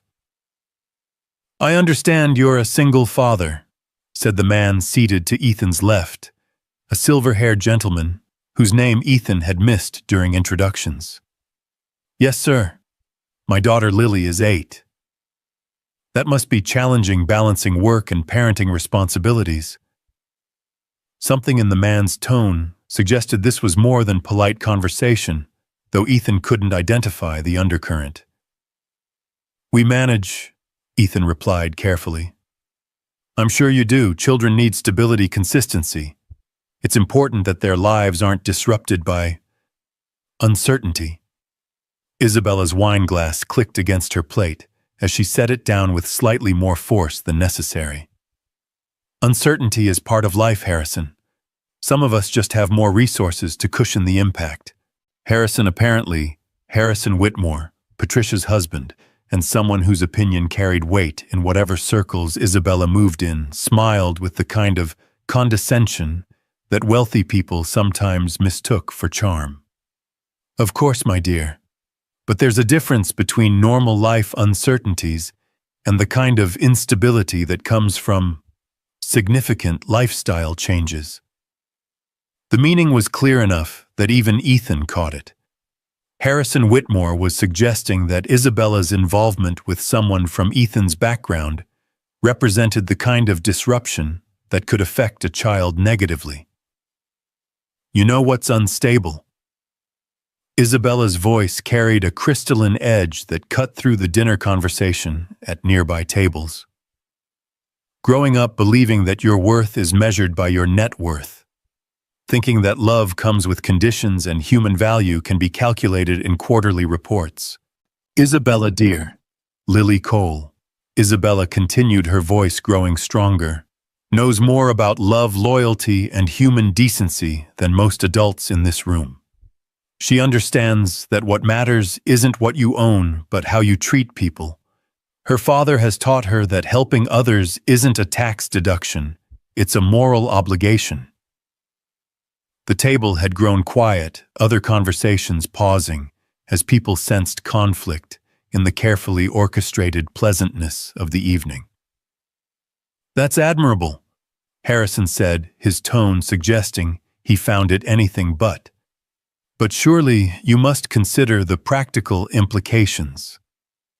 "The practical implications," Ethan said, surprising himself by speaking up, "are that Isabella makes me want to be a better man, and my daughter has never been happier than she's been these past few weeks." He looked around the table, meeting the eyes of people who were trying to calculate his worth using metrics that had nothing to do with character or kindness. "I may not understand your world," he continued, his voice steady, despite the adrenaline coursing through his system. "I may never be comfortable in places like this. But I understand Isabella. I understand that she's brilliant and generous and capable of changing lives just by choosing to care about them." Isabella's eyes were bright with unshed tears, though whether from gratitude or embarrassment, Ethan couldn't tell. "I also understand," he said, standing slowly, "that this probably isn't the right place for me." He was halfway to the door when Isabella caught up with him, her heels clicking against the marble floor of the hotel lobby. "Ethan, wait. I embarrassed you," he said without turning around. "You defended me. You defended us." "Same thing in that room." Isabella moved to face him, her expression fierce despite the tears that had finally spilled over. "No, it's not. In that room, embarrassment means caring more about what they think than about what's right. You stood up to Harrison Whitmore. Do you have any idea how many people would kill for the chance to do that? Isabella, I've spent 10 years sitting at tables like that one listening to men like Harrison make pronouncements about what's appropriate and what's practical and what's best for everyone involved. Tonight was the first time I've ever seen someone tell them they're wrong." Ethan studied her face, looking for signs of regret or second thoughts. Instead, he saw determination and something that looked remarkably like relief. "So what now?" he asked. "Now we go home. We pick up Lily from Mrs. Rodriguez's apartment, and we sit on your couch and watch whatever movie she's chosen, and we remember why none of what happened in there matters. And tomorrow," Isabella's smile was soft but certain, "tomorrow we keep building our world. The one where love isn't a business transaction and worth isn't measured in dollars." They retrieved Isabella's car from the valet, leaving behind a gala that was probably still discussing their dramatic exit. The drive back to Cedar Falls felt like a journey between universes, from the rarefied air of charitable galas to the comfortable reality of working-class neighborhoods and families making the most of what they had. Mrs. Rodriguez met them at the door with her usual combination of maternal authority and barely contained curiosity. "Mijo, you look very handsome," she told Ethan, then turned to Isabella with frank assessment. "And you, querida, are even more beautiful than Lily described." "Thank you, Mrs. Rodriguez. I hope Lily wasn't too much trouble." "Never. She helped me make cookies and told me all about the horses at your grandmother's house. That child has a good heart." Lily appeared in the doorway wearing her pajamas and an expression of sleepy contentment. "Daddy, did you have fun at the fancy party?" "We did," Isabella answered before Ethan could respond. "But we missed you." "I missed you too. Mrs. Rodriguez and I made extra cookies so you could have some when you got home." They spent the next hour in Ethan's small living room, eating cookies that were still warm from the oven, while Lily regaled them with stories about her day, and Isabella listened with the kind of attention usually reserved for board meetings and quarterly reports. "Isabella," Lily said, as they were cleaning up cookie crumbs, "are you going to marry my daddy?" The question hung in the air, like a challenge innocent, in the way that only children's questions could be, but loaded with implications that neither adult was quite ready to address. Why do you ask, sweetheart? Isabella replied carefully. Because you make him smile the way Mommy used to. And you look at me like I'm important, not like I'm just a kid who's in the way. Ethan felt his heart clench at his daughter's observation, at the casual way she'd revealed her awareness of how some adults viewed children as obstacles rather than people. You are important, Isabella said fiercely. You're the most important person in your daddy's world, and that makes you important to me too. But you didn't answer my question. Isabella glanced at Ethan, seeking guidance on how to navigate an 8-year-old's directness about topics they were still figuring out themselves.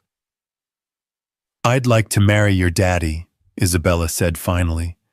But marriage is something that happens when two people are sure they want to build a life together. We're still figuring out what that life might look like. Lily considered this with the seriousness she brought to all important matters. Well, when you figure it out, I think you should say yes. Why? Isabella asked, genuinely curious. Because Daddy's been sad for a long time, even when he smiles. But when you're here, he's not sad anymore. And you're not sad either, even though I think you were sad before you met us.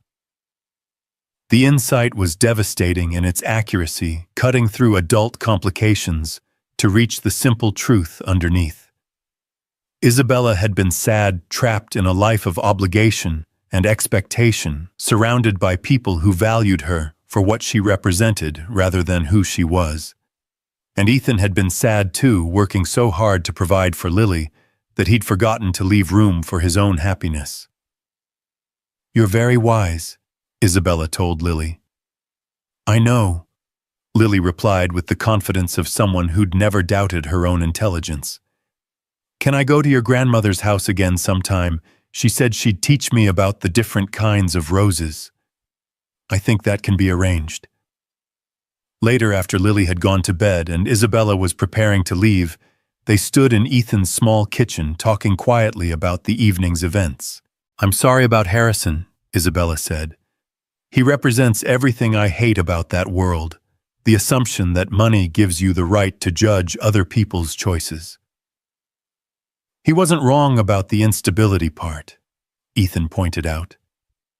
Dating you does change things for Lily, exposes her to possibilities that might not work out. And what if they do work out? Then she gets a life I never could have given her on my own. Isabella moved closer, her hand finding his face with the kind of gentleness that still surprised him. She gets a life where she's loved by two people instead of one, where she learns that families can be built on choice as well as biology, where she sees that love isn't limited by circumstances. And if it doesn't work out, then she learns that taking risks for love is worth doing, even when the outcome isn't guaranteed, that some things are more important than security.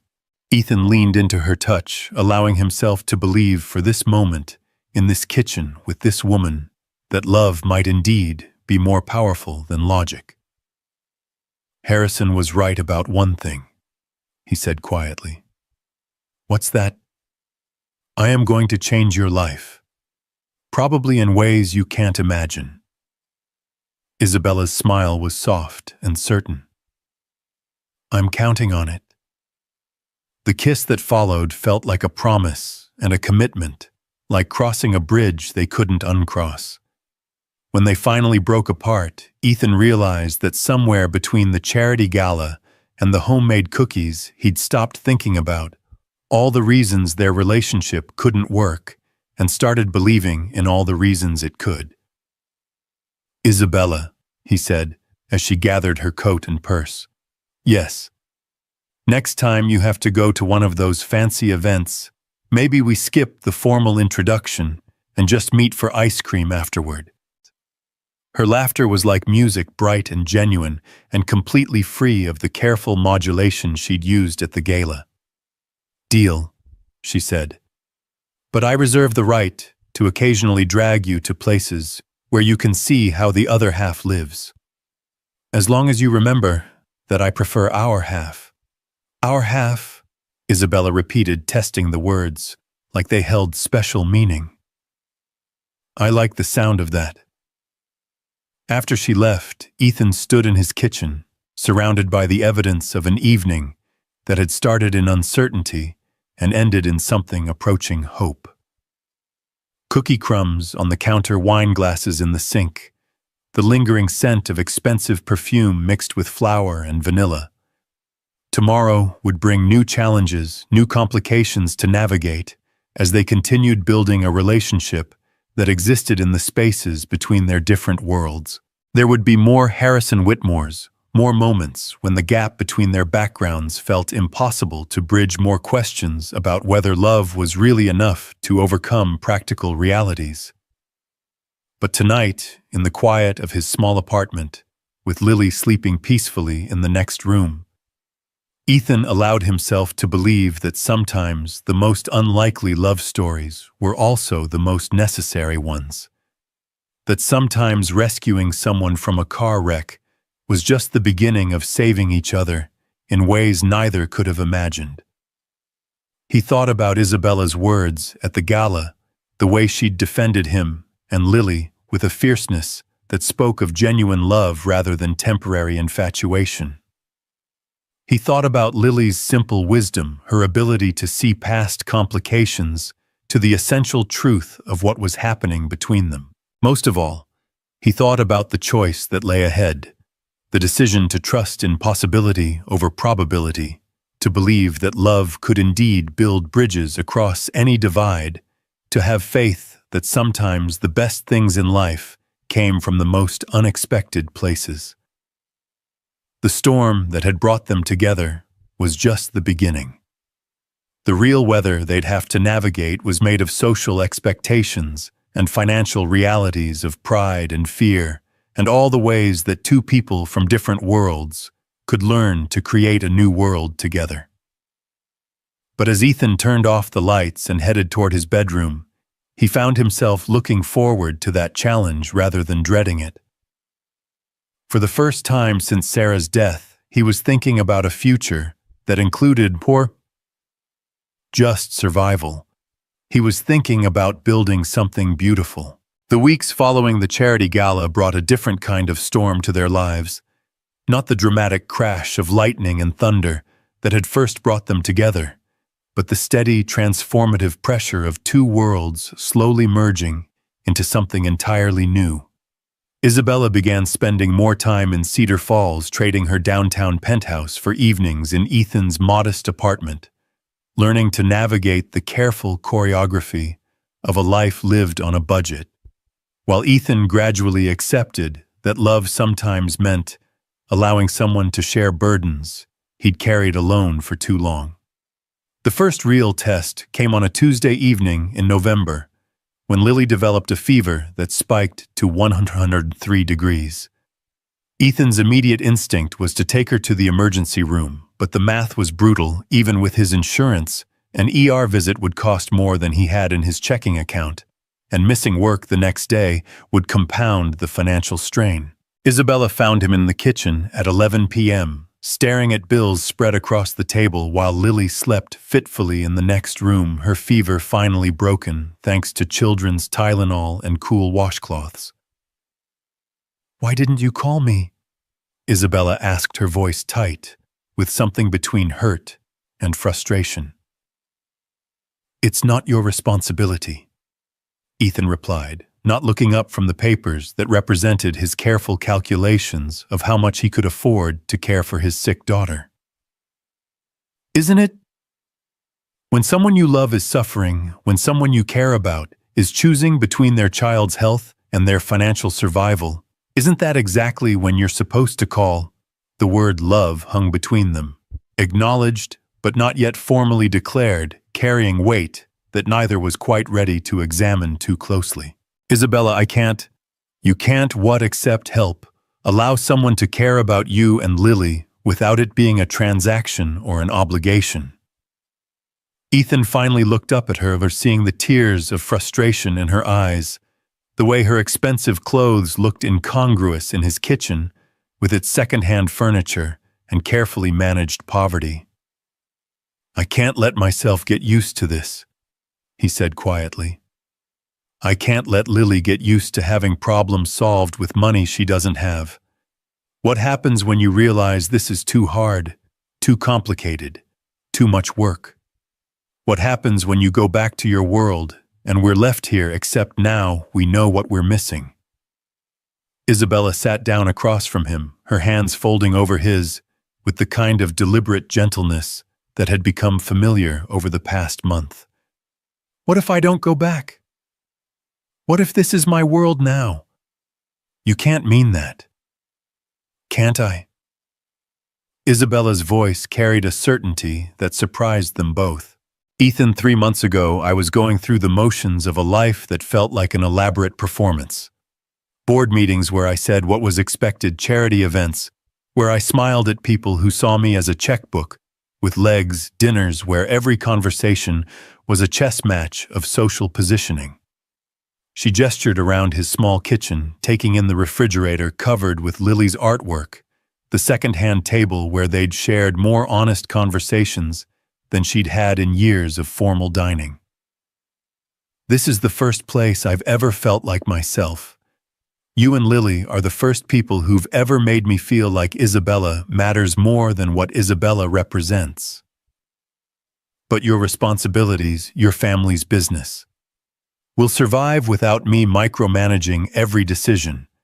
My grandmother has been not so subtly suggesting that I need to find something that makes me happy rather than just something that meets expectations. Ethan studied her face, looking for signs of the impulsive romanticism that wealthy people sometimes mistook for genuine emotion. Instead, he saw the same determined certainty that had driven her to track him down after the accident, the same fierce loyalty she'd shown when defending him at the gala. What are you saying, exactly? Isabella was quiet for a long moment, and when she spoke, her words carried the weight of a decision that had been building for weeks.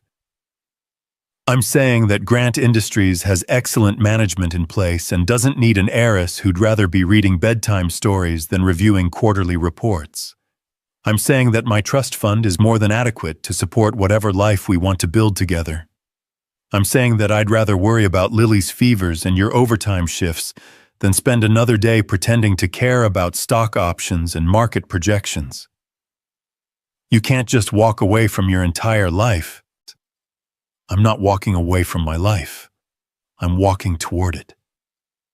The conversation was interrupted by Lily's voice calling from her bedroom, weak but alert. They both went to her, finding her sitting up in bed with tangled hair and sleepy eyes, but no sign of the fever that had terrified Ethan hours earlier. Daddy, Isabella, I had a bad dream. Ethan sat on the edge of her bed while Isabella moved to the chair where she'd been reading when Lily first fell asleep.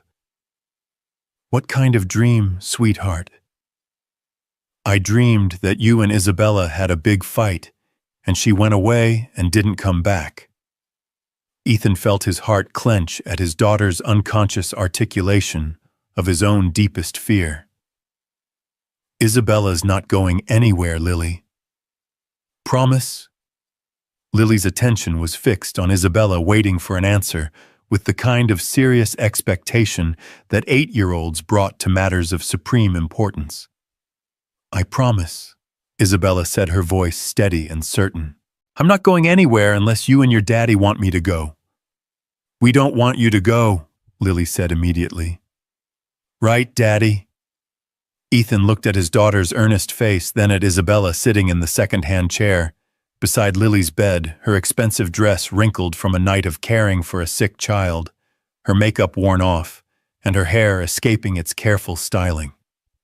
She looked more beautiful than he'd ever seen her, and more real than she'd ever looked in her perfect, polished world. No, he said quietly. We don't want you to go. Lily's smile was radiant. Good. Now will you both stay until I fall asleep? Sometimes when I'm sick, I get scared of being alone. They stayed, taking turns reading from a collection of fairy tales that Lily had memorized, but still insisted on hearing. Isabella's voice was soft as she read about princesses who chose love over duty, about ordinary people who became extraordinary through acts of kindness, about happy endings that seemed impossible until they weren't. When Lily finally drifted back to sleep, Ethan and Isabella found themselves alone in his living room, surrounded by the quiet evidence of their makeshift family. Lily's homework on the coffee table, Isabella's shoes kicked off by the front door, the comfortable disorder of people who'd stopped performing for each other. "I meant what I said," Isabella said quietly, "about not going anywhere. Even if it means giving up everything you've worked for." Isabella's laugh was soft but certain. "Ethan, what have I worked for? A corner office in a building my great-grandfather built, a seat on boards where my opinion matters only because of my last name, a social calendar filled with events where my value is measured in donation dollars." She moved closer to him on the couch, her hand finding his, with the naturalness that had developed between them.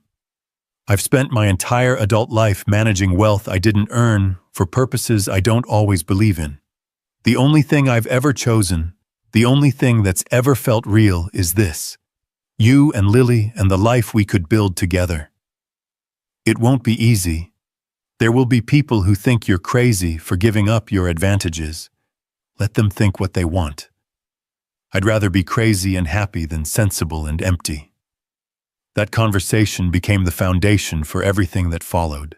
Within a month, Isabella had restructured her business interests, maintaining enough involvement to honor her family's legacy while freeing herself to focus on what she called investments in happiness rather than portfolio growth. The changes came gradually, organically, like seasons shifting from one to the next. Isabella found an apartment in Cedar Falls, modest by her previous standards but luxurious by Ethan's, close enough to his building that Lily could walk between them, but separate enough to allow their relationship to develop at its own pace. She began volunteering at Lily's school, discovering that her business experience translated surprisingly well to organizing fundraisers and managing educational programs.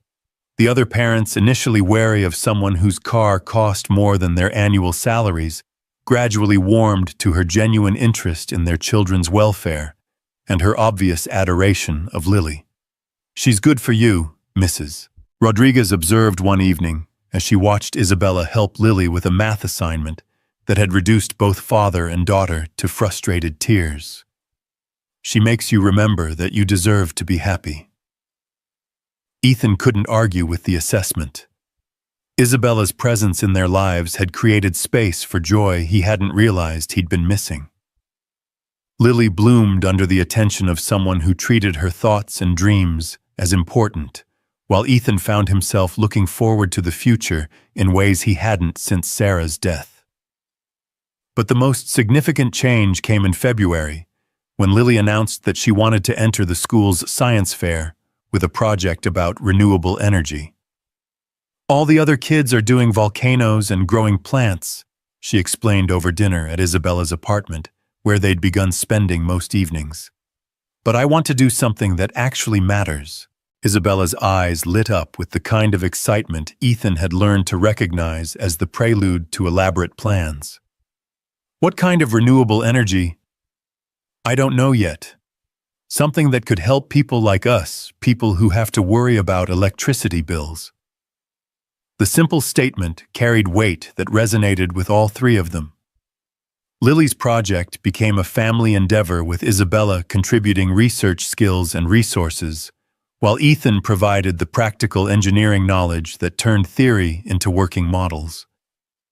Their evenings were filled with discussions about solar panels and wind turbines, with trips to the library and hardware store, with the kind of collaborative learning that felt like play but produced genuine understanding. Lily's project, a small-scale solar charging station designed for low-income households, won first place at the school level and advanced to the regional competition.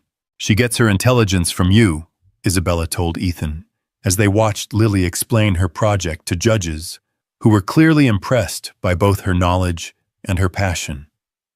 "She gets her confidence from you," Ethan replied.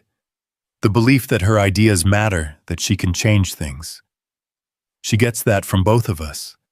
From seeing adults who believe in solving problems instead of just complaining about them. Lily's regional victory came with a scholarship opportunity that would cover her education through high school at one of the state's premier institutions. But when they told her about the scholarship, her reaction surprised them.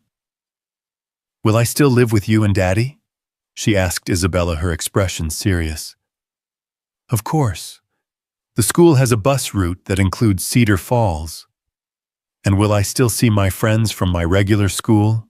We'll make sure of it," Ethan promised. Lily considered this for a moment, then nodded with satisfaction. "Okay, but I want to keep doing projects that help regular people, not just rich people." "We'll make sure of that too," Isabella said solemnly. The scholarship celebration became an engagement announcement when Ethan surprised Isabella and himself by proposing during Lily's acceptance speech. He'd been carrying his grandmother's ring for weeks, waiting for the perfect moment that never seemed to arrive until Lily was talking about families that choose each other and love that builds bridges between different worlds. "Isabella Grant," he said quietly, dropping to one knee beside her chair in the school auditorium while their daughter beamed from the stage. "Will you marry us?" The inclusion of Lily in the proposal was deliberate, acknowledging that their love story had always been about more than just two people finding each other. Isabella's answer was everything Ethan had hoped for and nothing he'd expected. "Yes," she said through tears that caught the auditorium lights like diamonds. "Yes to both of you. Yes to building something beautiful together. Yes to choosing love over logic every single day." The wedding planning that followed reflected their merged sensibilities, Isabella's resources and connections, combined with Ethan's preference for meaningful over elaborate. They chose the garden behind Margaret Grant's house for the ceremony, the same space where Lily had first met the horses and learned that sunflowers always turn toward the light. "I want Mrs. Rodriguez to be my grandmother too," Lily announced during one of their planning sessions. "And I want Grandmother Margaret to teach her how to make those cookies that taste like heaven."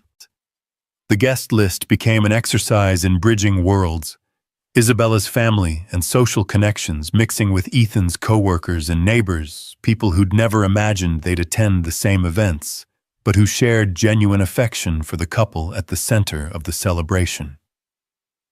Harrison Whitmore sent his regrets along with an expensive gift that Isabella quietly donated to the local food bank. "Some people," she told Ethan, "need to learn that kindness isn't a weakness before they can appreciate love that doesn't come with conditions." The night before the wedding, Ethan found himself standing in the garden where the ceremony would take place, trying to process the magnitude of change that had swept through his life in less than a year. The man who'd pulled a stranger from a car wreck had somehow become someone preparing to marry into a world he'd never imagined entering. Having second thoughts, Isabella's voice came from behind him, soft in the spring darkness. "Third and fourth thoughts," he replied, echoing their conversation from months earlier. "But not about marrying you, about deserving this." Isabella moved to stand beside him, her hand finding his, with the naturalness that had developed between them. What if deserve has nothing to do with it?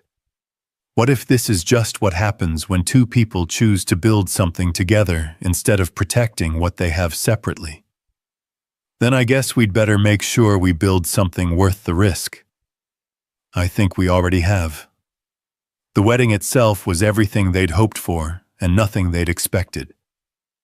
Lily walked down the aisle as their flower girl, wearing a yellow dress that made her look like the sunflower she'd played in her school production, carrying a basket of petals that she scattered with the kind of serious concentration she brought to all important tasks. Isabella's dress was simple but elegant, the kind of timeless beauty that came from perfect fit rather than elaborate design. But what took Ethan's breath away wasn't the dress or the setting or the flowers that Margaret had spent weeks perfecting. It was the expression on Isabella's face as she walked toward him, the absolute certainty that said she was exactly where she belonged.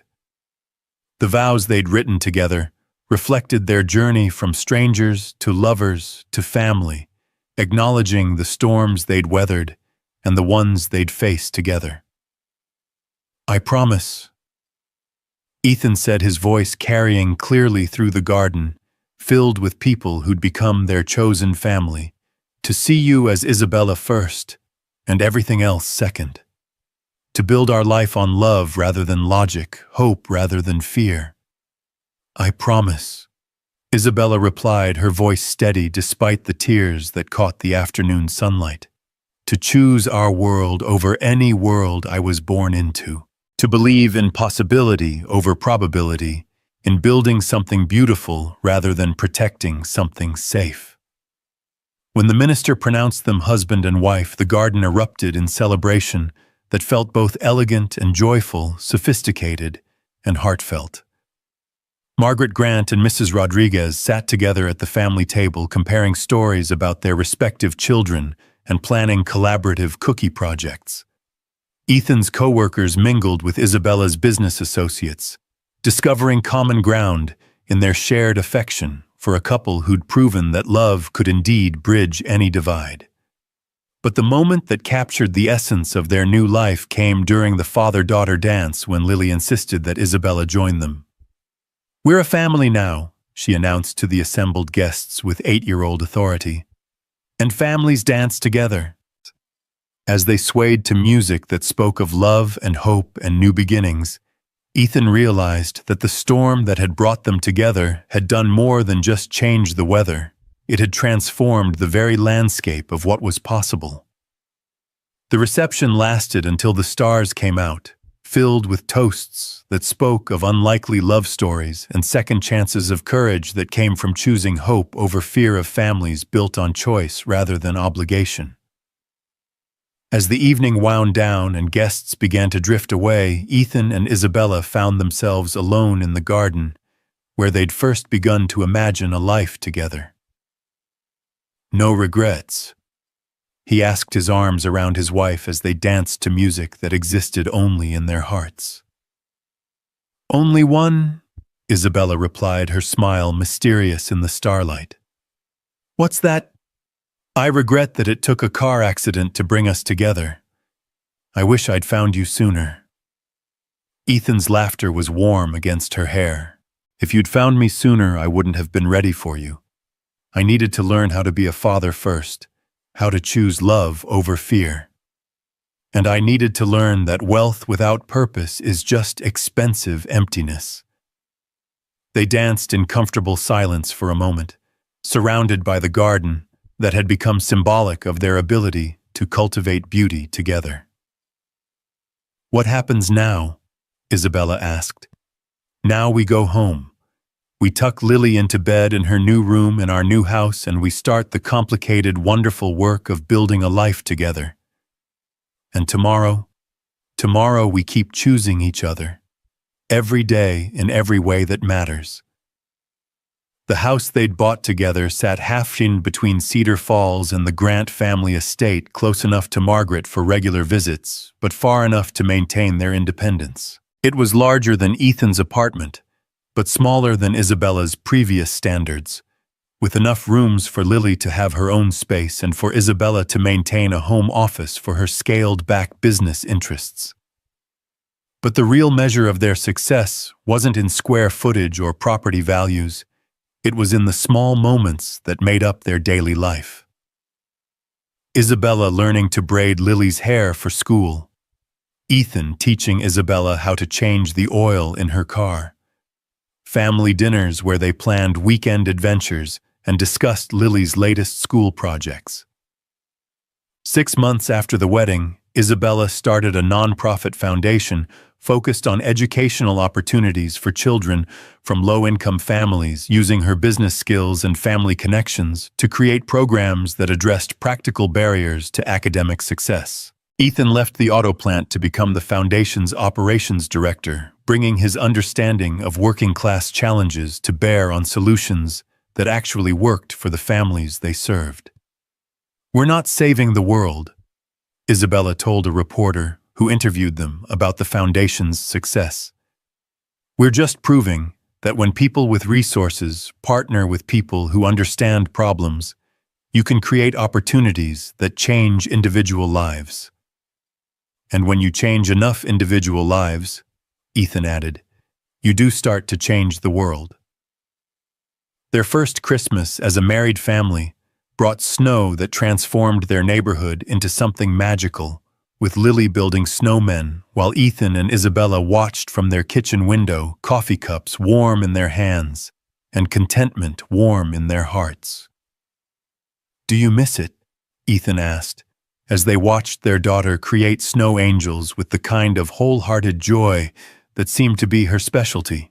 The excitement of high-stakes business, the adrenaline of making decisions that affect thousands of people. Isabella considered the question seriously, watching Lily's mittened hands shape snow into art. "I used to think that excitement was the same thing as purpose," she said finally. "I thought that big decisions automatically meant important decisions. But watching Lily discover her own capabilities, seeing families in our programs, achieve goals they never thought possible, knowing that our choices create space for other people's dreams. This feels like the most important work I've ever done. Even though it's smaller scale. Especially because it's smaller scale. Anyone can write a check, Ethan. Not everyone can show up for the daily work of helping people believe in their own possibilities." That evening, as they tucked Lily into bed and listened to her prayers, that included specific gratitude for Daddy finding Isabella in the storm and Isabella choosing to love us back, Ethan realized that their love story had become something larger than romance. It had become a proof of concept evidence that people from different worlds could indeed build something beautiful together, that love could overcome practical obstacles when supported by genuine commitment, that families could be created through choice as powerfully as through biology. "Lily's right, you know," Isabella said, as they settled into their own bed, the house quiet around them, and snow still falling outside their bedroom window. "About what?" "About you finding me in the storm. I was lost before that night, Ethan. I just didn't realize how lost until you showed me what it felt like to be found." "I found you," Ethan agreed, pulling her closer. "But you saved me right back. You and Lily both.